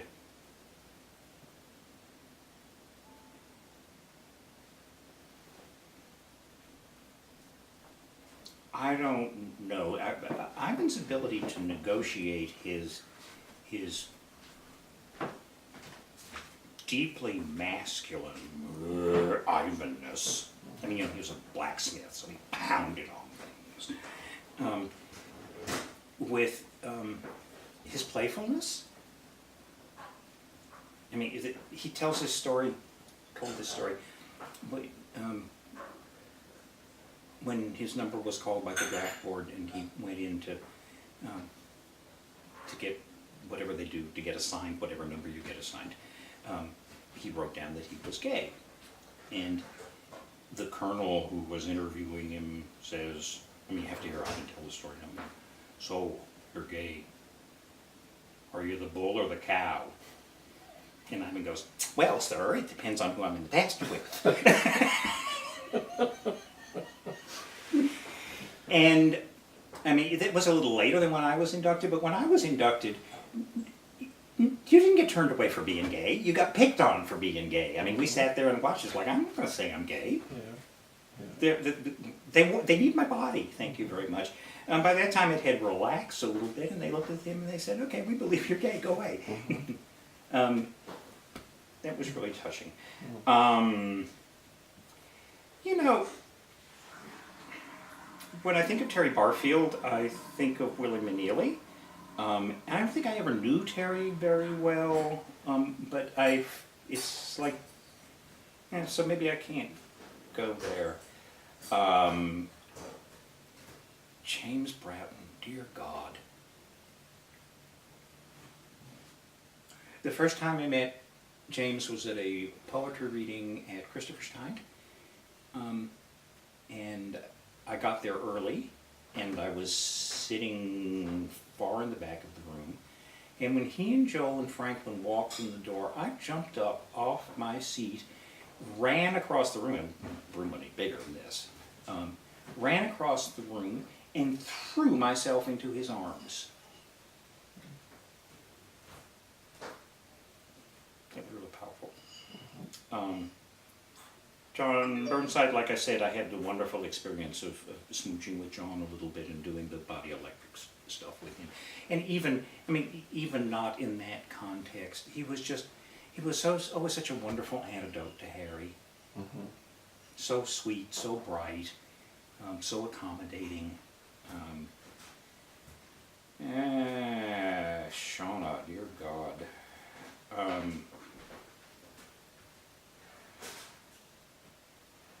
I think it is,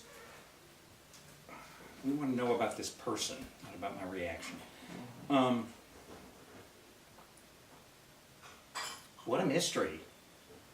And then the mystery revealed, and what a treasure.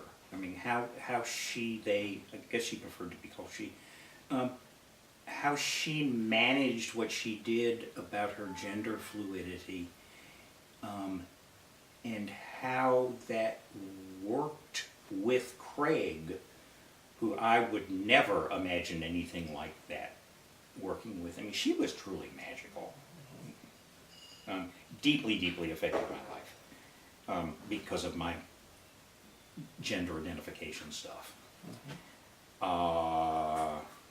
Ricky Lee Flippin, I remember as being the happiest person who was dying that I have ever met.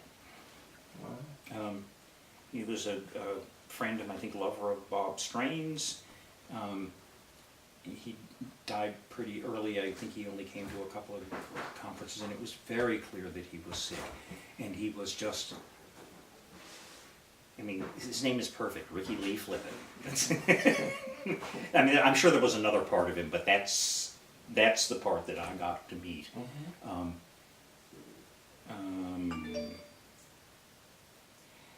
only knew Harry, maybe Harry Hamilton only started showing up after he was really, really sick. I don't know that. I don't remember him until he was. And the way he looked was sometimes really kind of off-putting. His physical appearance in his illness was kind of off-putting to me. Yeah. But once I got over my pissy queen self and started listening to him, it's kind of like sort of the flip side of my experience of Ricky. It's like, here is this person who is clearly dying, coming apart at the seams, one molecule at a time, who has this rich, incredible presence all through it. I'm really, really sorry that I never got to know him earlier. Makes me very sad.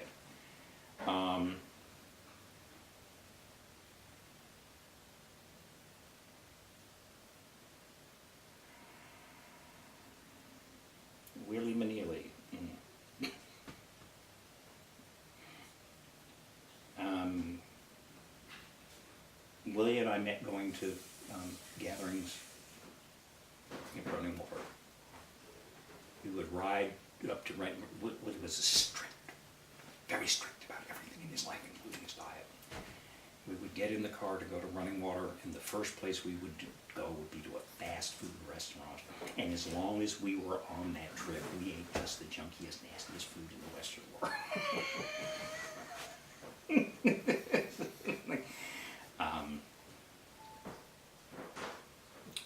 So much, such a generous and kind and loyal soul housed in a way of going that was pretty wacky compared to the rest of the world. Bill? Yeah, yeah. I mean, it's like,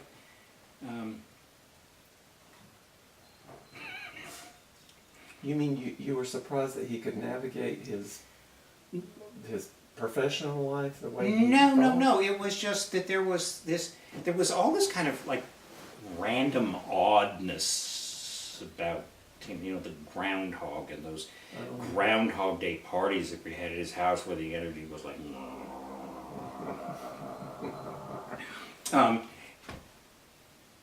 Which was a part of who he was. But especially as he was dying, he was so. I was in a therapy group with him when he was dying, and we kept the therapy group together until he died. Because we were, except for him, we were essentially finished with the work that we were doing. So honest and gracious about his needs, so thankful for what people gave him. I remember him when he was, I don't know, 2 months before he died, a month before he died. He showed up on my doorstep in his pickup truck and gave me a Kuan Yin statue and 3 concrete cast planters with a big smile on his face. Not, oh, I'm dying. Like, here, Gary, I want you to have these. I'm going to die soon. Now,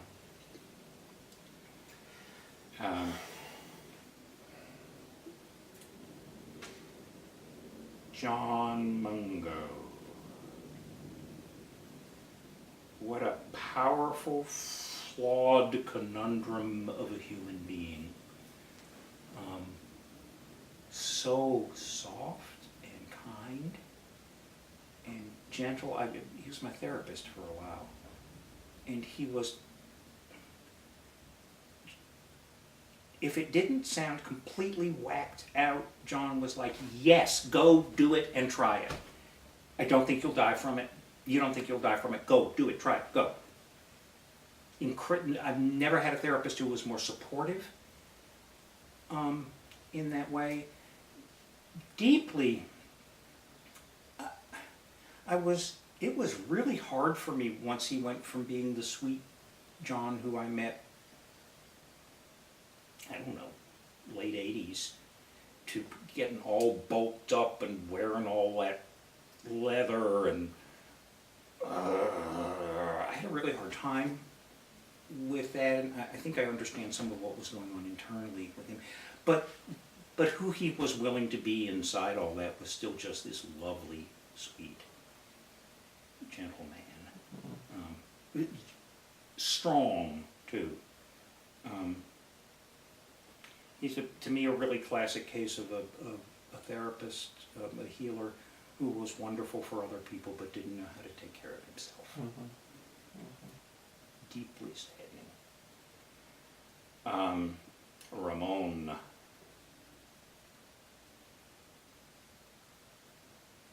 I never thought about this. I never understood why Ramon and I were not lovers. Oh. I think it's the first time I've ever said it out loud. I haven't thought about it in years. But we weren't. We didn't even approach it. I mean, we had... There was no particular erotic or energetic attraction between us, but it was like, oh, yeah, what a fabulous husband. again, incredibly generous.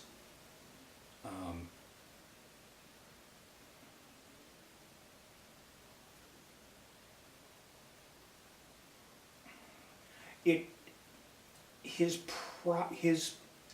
pride in his material stuff sometimes was off-putting to me.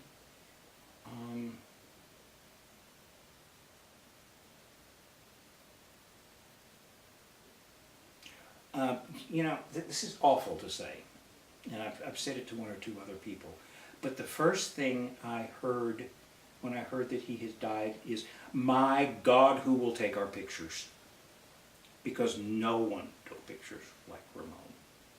No one does now take pictures. His eye was exquisite, and all of my favorite, most beautiful pictures from GSV were taken by Ramon.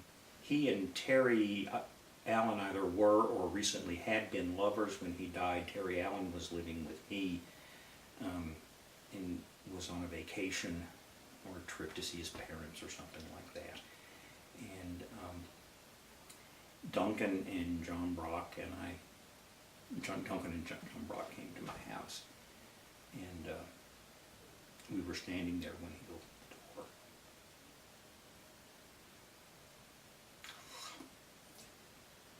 You were standing there when We welcomed him home, and normally I would be welcomed who? Terry Allen. I'm sorry, Okay. Terry Allen and Ramon had been lovers. Okay. Okay. And there had been problems. Yes. They were no longer lovers Yes. when this happened. But Terry held Ramon very deep in his heart. I think after what happened, Ramon not so much. But, so normally Terry would have come home from a trip to North Carolina, and I would have been in the kitchen cooking something, or in bed masturbating, or, you know, whatever. Yeah. He came home this time, and Duncan and Gary and John Brock are standing in the doorway. We were all very important to Terry at one time. Mm-hmm. And, I mean,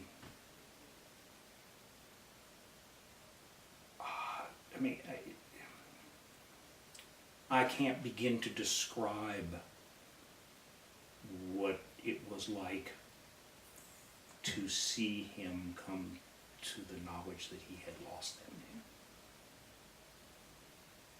or lost any possibility of ever putting anything like that back together.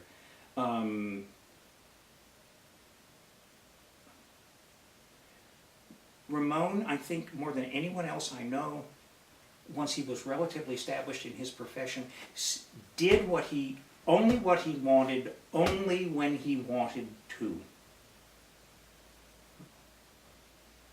And it was amazing for me to meet someone who had managed to come to that kind of power, strength, or whatever, that they were good enough at what they did that they could charge huge prices for it, and that people, you know, willingly gave it to them, and that if someone said, "Would you do so and so for me?" and the project didn't intrigue him, he would say, "Gee, you know, I don't have time for that right now."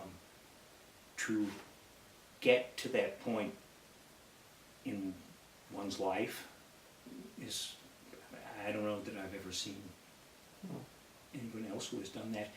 And he was almost always, except for what happened with Terry, he was almost always the happiest man I have ever seen whenever I saw him. Mm-hmm. Have you met Bill Carpenter, who lives up here? Bill is kind of like that. It's like, Bill is simply delighted with his life, and 99% of the time Ramon was quite delighted with his life, which is a really fabulous thing to see. Crazy Owl. Terrified me. Absolutely terrified me.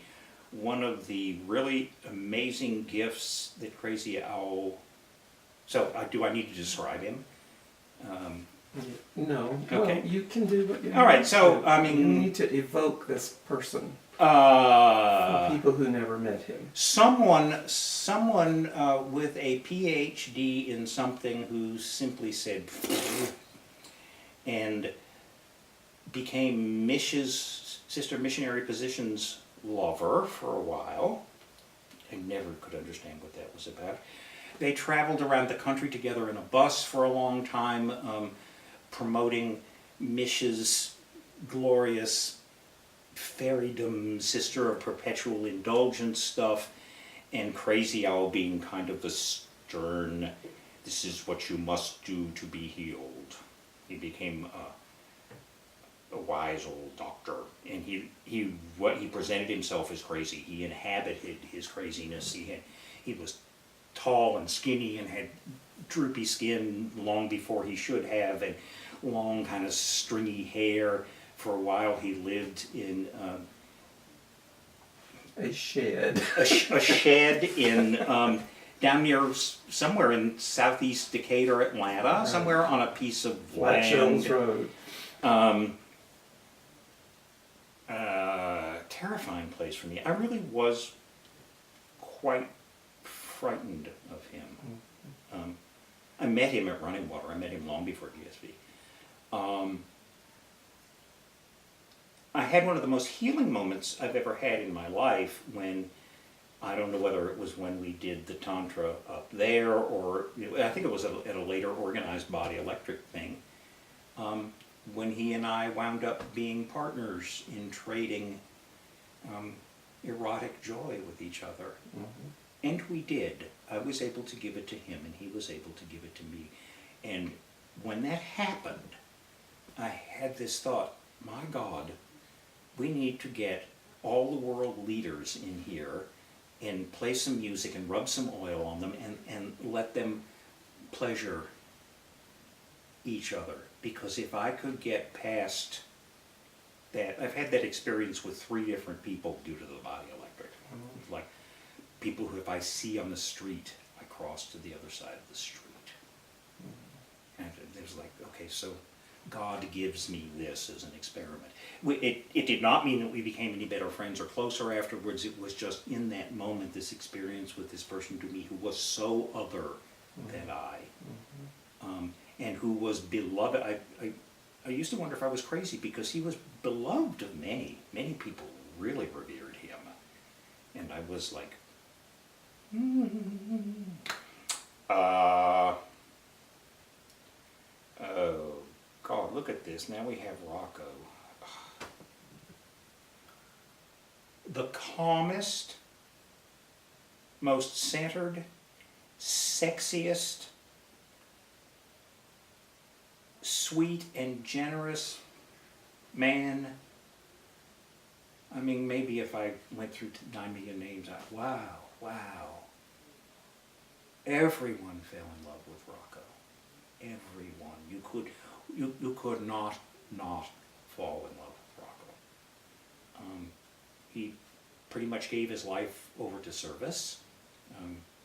Peter had the ability to earn enough for them to live on, and so when there was no AIDS organization in this area, Rocco started an AIDS organization and kept it running until there was enough funding for them to hire someone, and he just went back. He wanted to be a buddy.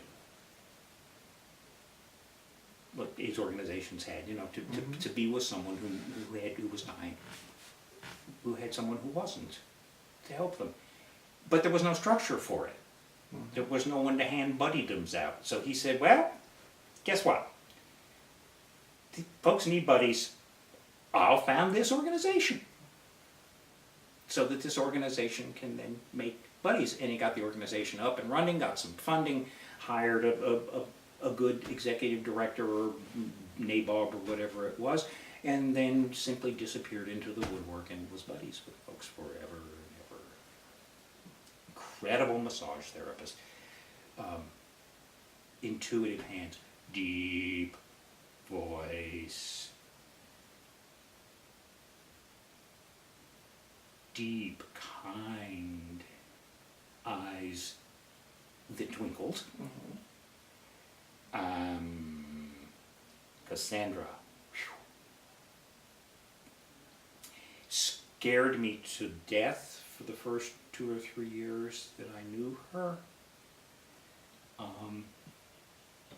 Never wanted anything to do with me. I came to like her quite much, and really appreciate her, especially after that spell she went through sharing her poetry, which was just like, oh, wow.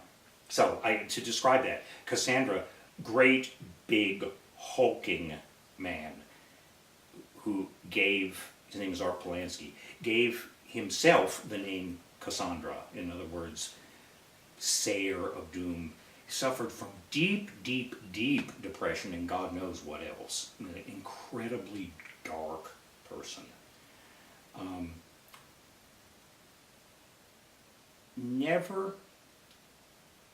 He reveled very frequently. He reveled in his depressive, push away, Contrariness. contrarian. I mean, he would dress up in ways that were like, how can I get near you? When he was calmer sometimes, he would just wear robes or something like that. And he grew over time to be so generous with GSV. He made all the little medallions for years after year that we wore around our necks. He did some really hysterical things. The one that I remember the most is that he made, would have been in 2001 in the fall. As the closing circle went on, Cassandra stood up in all of, he was not whacked, he was in his deep, serious, wah. And Cassandra stood up and said, most of you here probably don't know this, but since the beginning of this conference, I have been the guardian or the custodian of the GSV tradition. And he brought out this beautiful piece of pottery that he had made. He was a really good potter. He was really good at everything he did when he did it. This beautiful bowl pot with a top on it, and said, and I feel like it's time for me to let go of being the custodian. So I'm going to place this in the middle of the circle and request that someone come forward. Well, it was like, all right, I've been around here since day one. There were a bunch of other people who've been around here since day one. There is no fucking tradition. In a jar? It just doesn't exist. But, I had to believe him. Mm-hmm. And it was the first conference that John Schendel had been to. And John was blown away by his experience there. John really, really loves men. But the only penis he likes is his own. And so he's made some wonderful friendships up there. Cassandra eventually was one of them. Let me go back to the story and I'll go back to that. So anyway, John, who is overwhelmed that he has come to this place and found these folks, he and I are still very, very deeply into each other and trying to negotiate whether we can have a sexual relationship, but we have this deep, intimate relationship, and so he's there with me for the first time, and it was big stuff for both of us, and 3 days after 9/11, right? Or 5 days after 9/11, really. John, if I stand up, I'll do it the upper. John is skinny, tight, handsome. Very serious. He's an analytical chemist. He stands up. He walks into the middle. It's the first conference he's ever been to, and everybody pretty much knows he's not gay, right? And he walks into the center of the room and looks at Cassandra and said, I will care for the tradition. And walks back to his place in the circle, and everybody's eyes are like this. And Cassandra looks over at him and said, John, since very few folks here have ever seen the tradition, maybe you should open it and show it to us. John is very serious. as he is removing this lid like this, he puts it down, he looks at it, he sticks his hand in. It's a roll of toilet paper! That's called the Tradition. And that's what the toilet paper that the mountain was using at the time was called, the Tradition. Cassandra noticed that, made this beautiful pot, this elaborate story to do that. And for a number of years, the person who had received it before took on the responsibility of putting it in the center of the circle and telling this story. And was someone who was new, who had been deeply touched with Kaupman. Somebody finally took it home and never brought it back. So, I mean, Cassandra's coyote energy out the kazoo, deeply flawed, deeply human. I don't know what to say about it. Amazing man. I can't read his poetry without bursting into tears. I knew Philip Rush outside, GSV. George Smith I already talked about. George is this perfectly, I want to say, if you saw George in a crowd, nothing would cause you to look at George. He's kind of short, so maybe if you notice short people, you'd notice George. Otherwise, with this magical erotic power that he was willing to share with everyone. I mean, he really did want to have sex, make love with everyone who was there, and he did his damnedest to do it in one way or another, year after year after year. He was smart, funny too, but that's the big thing. Phoenix. I think he was only there once. Sheer damn magic on a stick. Dark-skinned, exotic. His birth name was Roldan Smith, and he had taken the name Phoenix. It was like we all looked at him and said, "Where in the hell have you been?" the first time he showed up. This sort of bright equanimity that shone out of him. He was a physically beautiful man, wore lovely sort of flowy robes and that sort of thing, spoke in a very calm voice, deep eyes, you know, he just like, okay, ooh, I am under your spell. And that is indeed what he did with folks. It's kind of how he made his living. He was from the Philippines, or his mother was from the Philippines. I think his father was black. But he went to the Philippines and essentially did energy healing work with folks, primarily women. I have a wonderful memory of his first conference was Michael Lott's first conference, and Michael, who has very white skin and very blonde hair and very blue eyes, and Phoenix took one look at each other and went, ooh, ah. And the energy was so, well, they're both, Michael's still alive, both really energetically amazing people, and to see, they're about the same height, but that was about all that was the same, to see that energy in that dark-skinned person with dark hair and that light-skinned person with light hair swirling around, was like, oh dear God. It was absolutely beautiful. I can't do John Stowe.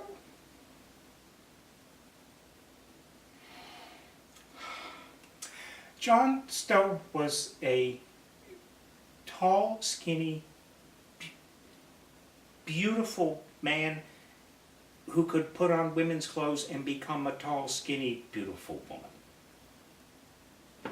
That.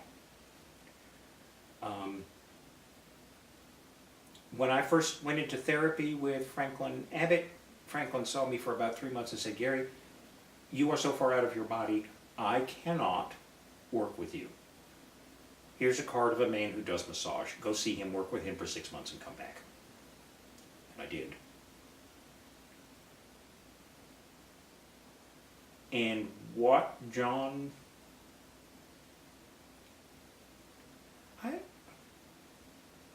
I may owe my energetic life to what John did for me.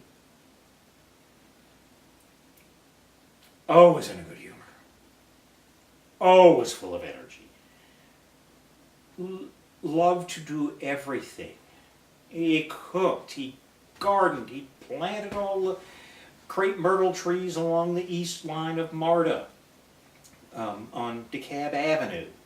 And he planted almost all of those by himself.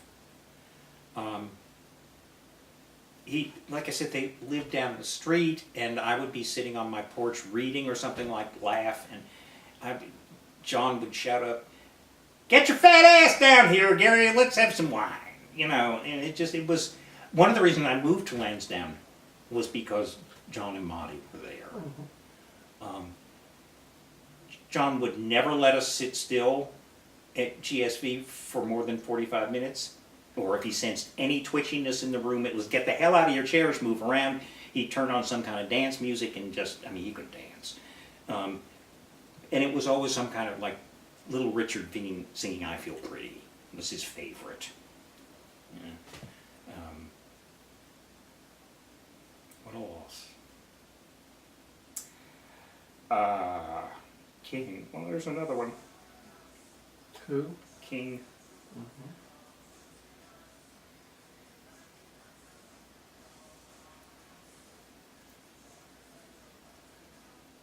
I think if I think it in the context of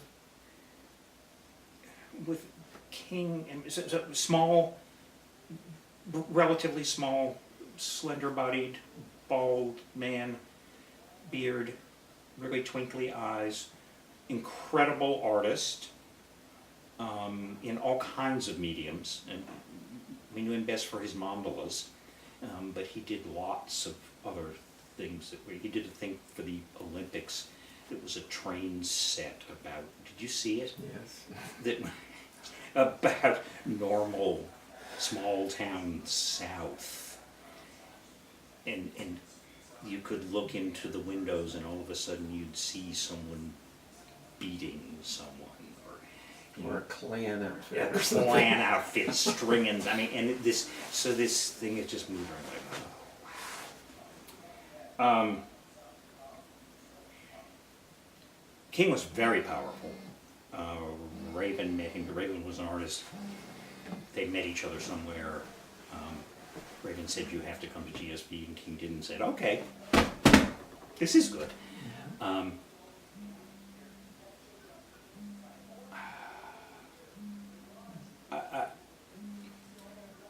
One of the things that has been so wonderful about GSV for me, the fairies, and simply being gay, is that I have met people who are so different from me in so many ways that I could never have imagined I could have any kind of a relationship with.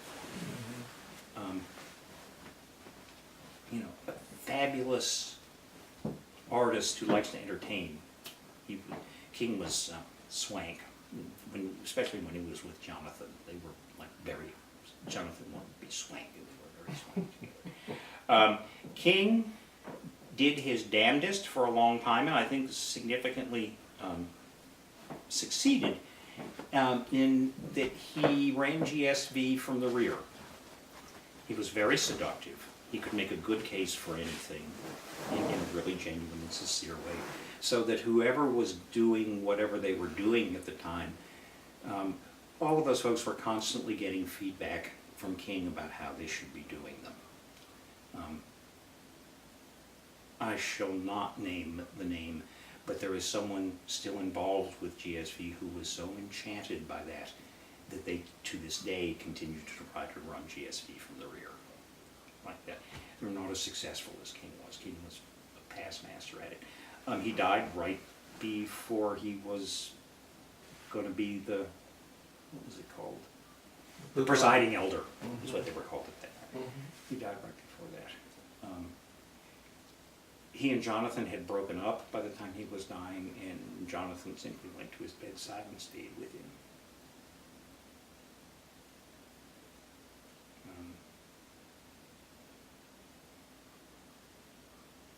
King had a brother whose name was, I want want to say Claxton Thaxton, I'm almost sure, who was gay, highly closeted, a Rumi scholar. So not King. Roger Weinstein, boy, there's another one. Slender, tall, dark-haired, 110% smoldering energy, usually erotic, all the time. He was very kind, funny, deferential, hugely talented. Roger was an incredibly good photographer. He was an incredibly good pianist. Did he write? He wrote poetry. He did any number of things. He could never make a living. Joe Chansey brought him to Gay Spirit Visions, and he and Jim Faison became lovers. Can I speak ill of Jim Faison on camera? The way Jim Faison treated Roger was despicable.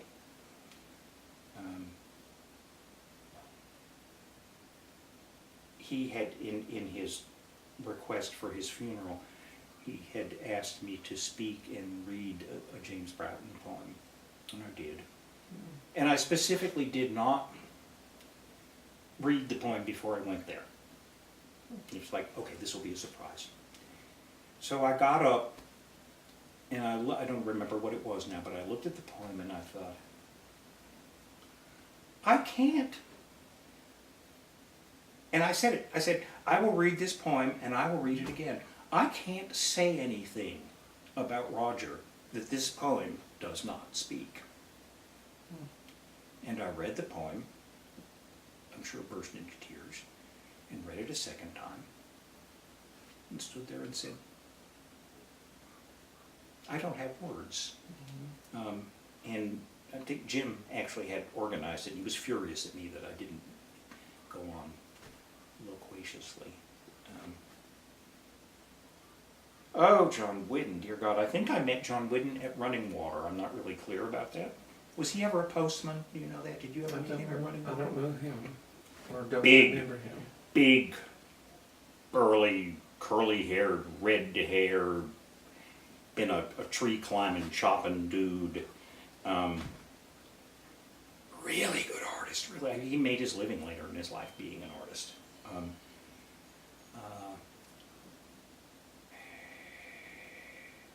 Another person, I don't know. Did you fall in love with John Whidden? I don't see how it's not possible to fall in love with John Whidden. Incredibly sweet, funny, caring, always willing to lend an arm. He lost a bunch of weight. I don't know whether he didn't die of AIDS. He died of he had cancer.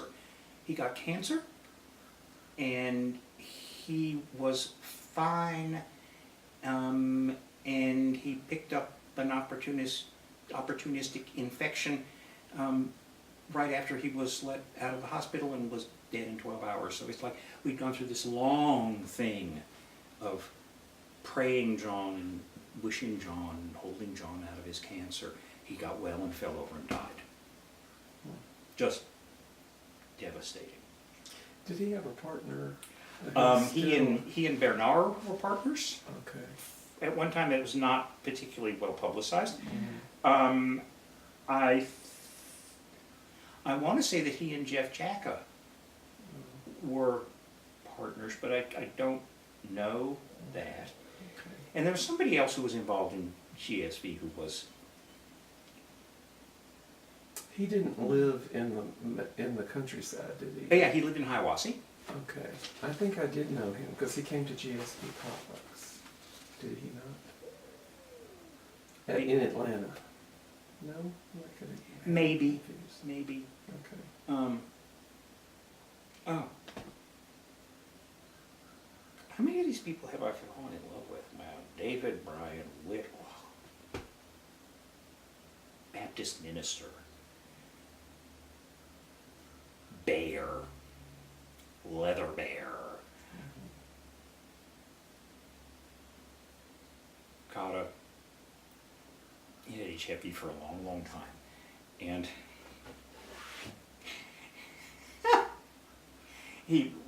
all the drugs he was taking gave him all sorts of problems with erectile dysfunction. And he was just defeated by it because he felt it was his responsibility to give Joe, who was his partner, what he wanted in that way. I mean, it was never specifically discussed, but I assume that Joe was a bottom or was a bottom and really enjoyed it. David went out and got penile implants. When his health was very, very shaky, he went into the hospital and got penile implants so that he could continue to pleasure Joe. And that conference right after he got them, he was walking around, pulling open his pants and pulling his cock out and saying, look, I'm hard again, I can get hard again, I can make Joe happy. I mean, he was like a little kid. Again, just rich, deep. Every time, I mean, there are times when I think that I'm a fairly deep person. And then I think of someone like David. And I go, oh, Gary, you're just like some little twit flying around in the world. Really beloved by a huge, huge community in his hometown.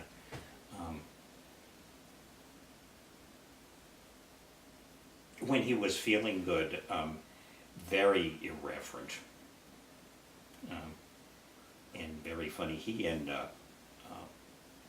Treewalker Martin Iskanitis were very, very good friends. And you know, it's interesting, they were both leather tops too. Although Martin didn't parade his the way. Where is Martin? How did I miss Martin? It's alphabetical, I think. Okay, there he is. Martin was in my, I met Martin at the first GSV. He was in my cabin.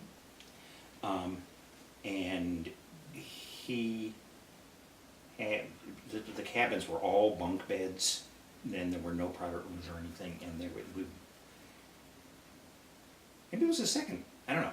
Anyway, he was in my cabin at the first or second conference. And he was horned up, I mean, just wound up like a switch. And there was another guy who was in the cabin, and they were having sex all over the cabin, loudly, in the bathroom, on the top bunk, in the bottom bunk, chasing each other out onto the deck. And it was like, it was really inappropriate. It was really, really inappropriate. And somebody said something, I did not, but somebody said something to him about that. And it was wonderful to watch his, it's like, yeah, this is not why I'm supposed to be here, is it? I mean, it's fine if I do, but I need to be considerate of other people. And what might I learn if I come here and don't have sex? Because my default mode is to fuck everything that moves. It's just an interesting bad thing there. Andrew Raymer challenged us any number of times for everyone to come and agree to say that they would not have sex, as a way of seeing how it changed the energy and what they felt and that sort of thing. It was not a big issue for me because I don't, but no one, I think there were three of us, Martin and me and one or two other people, thought it was a good idea. Everybody else was livid about it. Martin was deeply, deeply damaged and deeply flawed. He had terrible problems with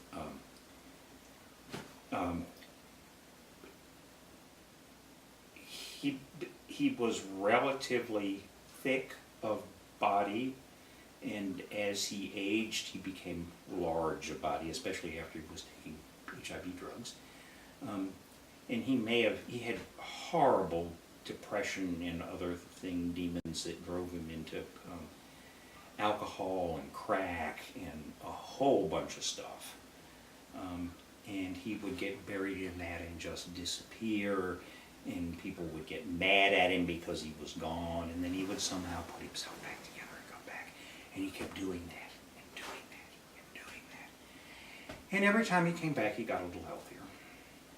Felt a little more secure.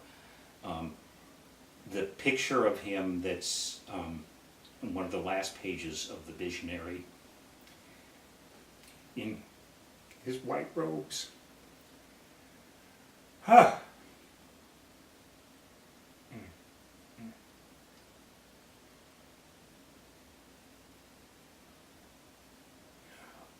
When I met Martin, he was all about being a tough-ass leather daddy. Mm-hmm. That was his identification. He had boys. The boys came to GSV dressed in leather, and it was, Martin was the daddy, and Todd is the one I remember was the boy. And as he was able to relax from that, he became this huge vessel that had this wonderful energy of being able to hold multitudes.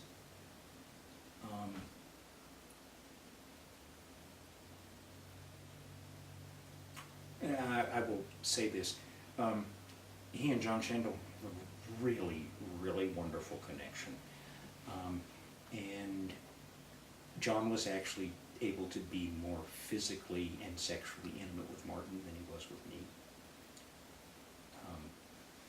which speaks to me very greatly of Martin's energy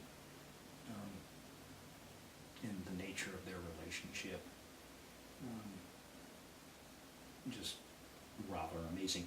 And the last conference, John was at the last conference where Martin was before he died. And they spent a good deal of time wrapped in each other's arms naked. Don't worry. And I saw both of them afterwards and I just had tears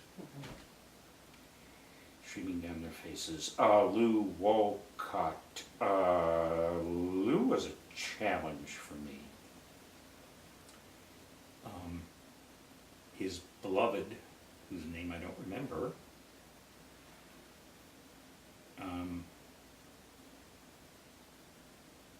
Lou was a relatively chunky man, long, straight, brownish hair. Are we past tape? Yeah, I think so. We can keep going. Okay. Whose beloved was a big,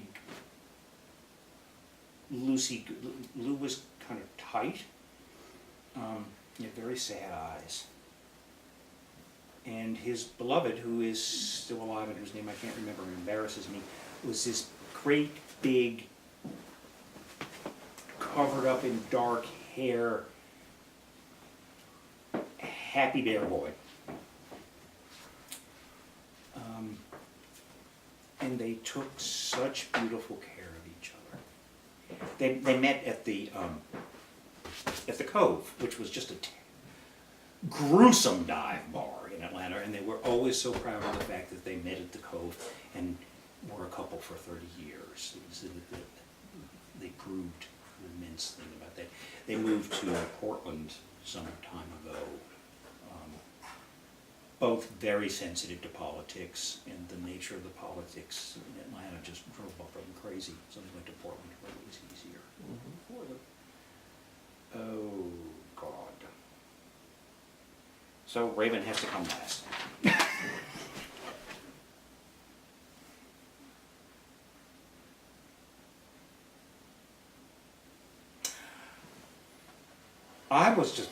Raven was another one of those people. I had never met anyone like that. I had no idea what that was. I was just like, and he seemed to like the fact, Raven was very slender, dark haired. He had gone to Jesuit priesthood school. I don't know whether he ever actually got into it or whether he went to pre or whatever. He was raised as a very, very strict Catholic, and he continued in many ways in his life to be very strict with himself and with others.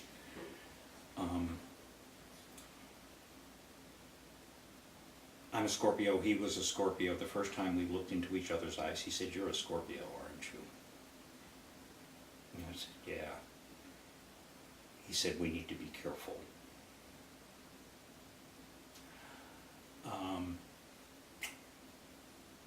We were housemates for about a year, very early on in my knowing him.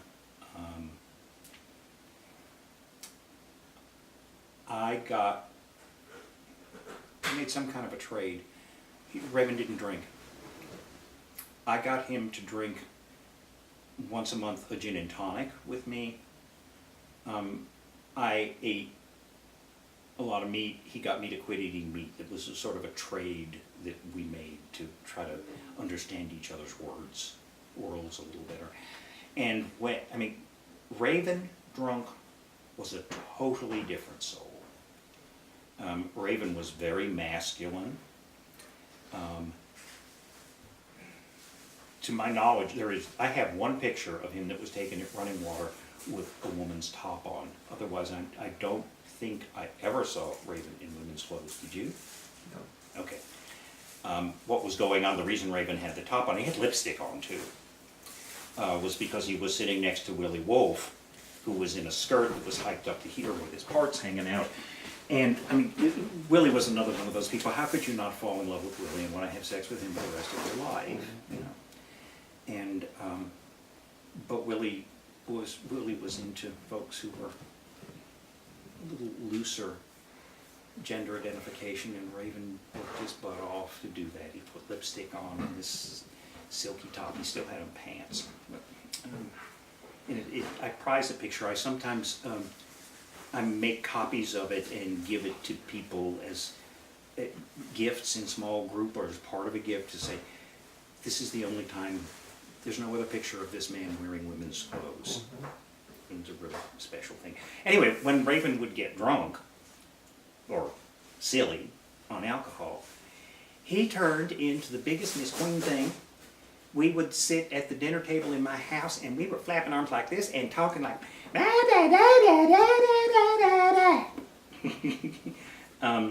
Did you ever see that side of it? No. Okay. I feel very honored that I got to see that, because in many ways we were not alike. Our depth and our willingness to go just like way too far into someone else was very close. We had a terrible falling out. This was all before GSV.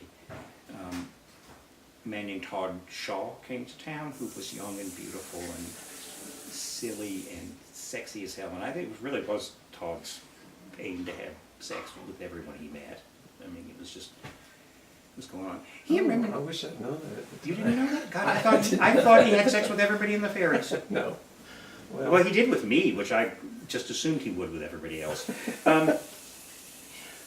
Anyway, Raven and I were housemates. He and Todd liked each other. Todd spent some time there, but it was like,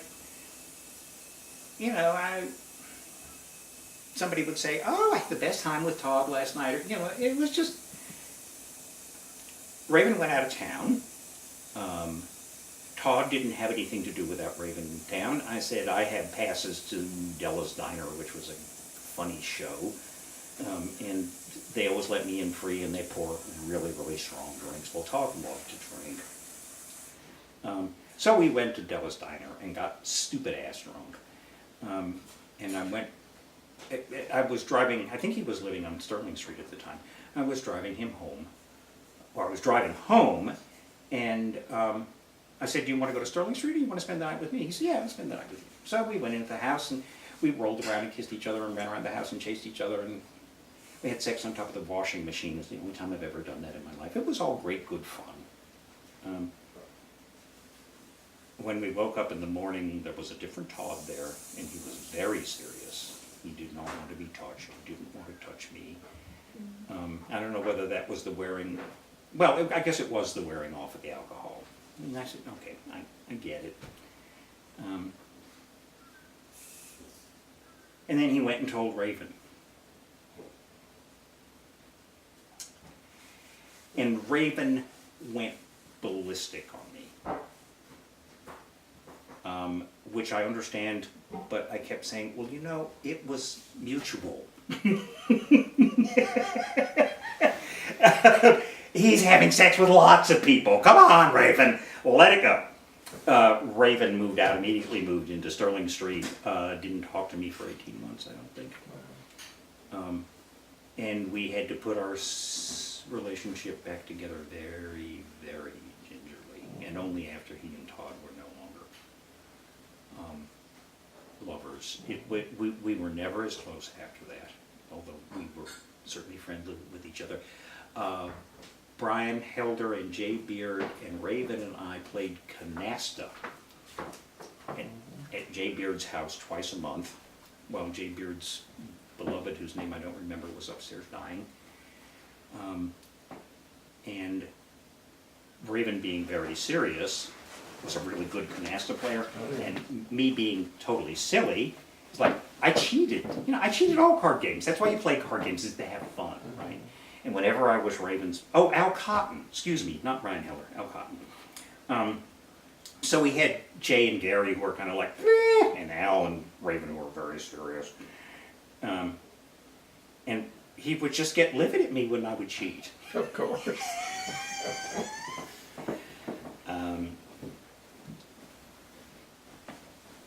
I hadn't seen him forever. I contacted him before he was dying, and he got furious at me.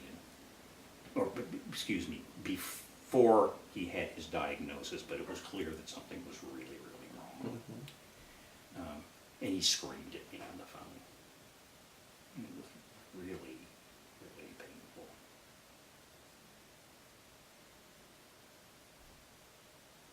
Another person who without Raven, I would be, despite all the difficulties, I would be a far lesser human being. And truly the heart and soul of GSV until he died. I mean, lots of other people put lots into it, but Raven was in my experience. He's very quiet. I don't know that I ever heard him. I say he screamed at me. I think he screamed at me energetically. I don't think he ever raised his voice above this, did he? Probably not. Were you and he good friends? Probably far better than he and I.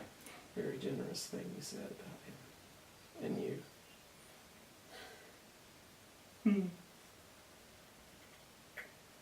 How? That you had these conflicts with him, and he wouldn't let you back in, and he was thorny to deal with when he was being the Scorpio person. But you're acknowledging that he was that your life would be very different had you not met him. Yeah. I couldn't. It would have been easy for someone else to have not said that, and you didn't say something else.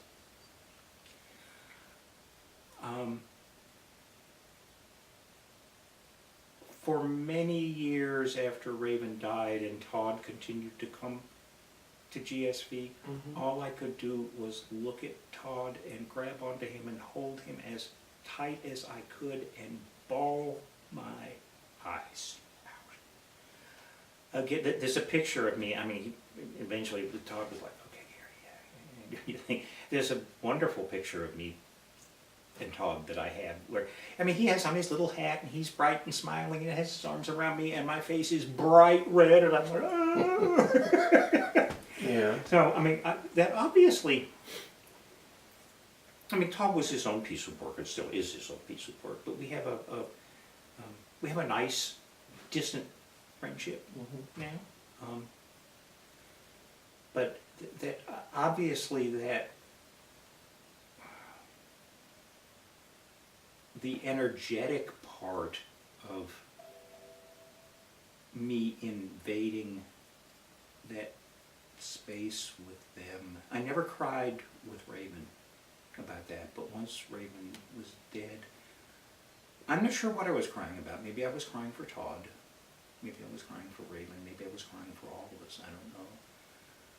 But at the last GSV conference he was at, I saw him and I smiled and I went like this and I said, guess what? I can hug you without crying now. So we just hugged and gave each other little kisses. It was really sweet. Well, we do have to close because Okay. Greg's expecting a guest over in a minute. Hello, guest. All right. Goodbye, Harry. Anything that we didn't cover, just quickly? That you think should have been covered. Yeah. I mean, we covered a lot of ground, and we don't have to cover 100% of the No, ground. But no, I don't want you to no. think that this is that you couldn't add.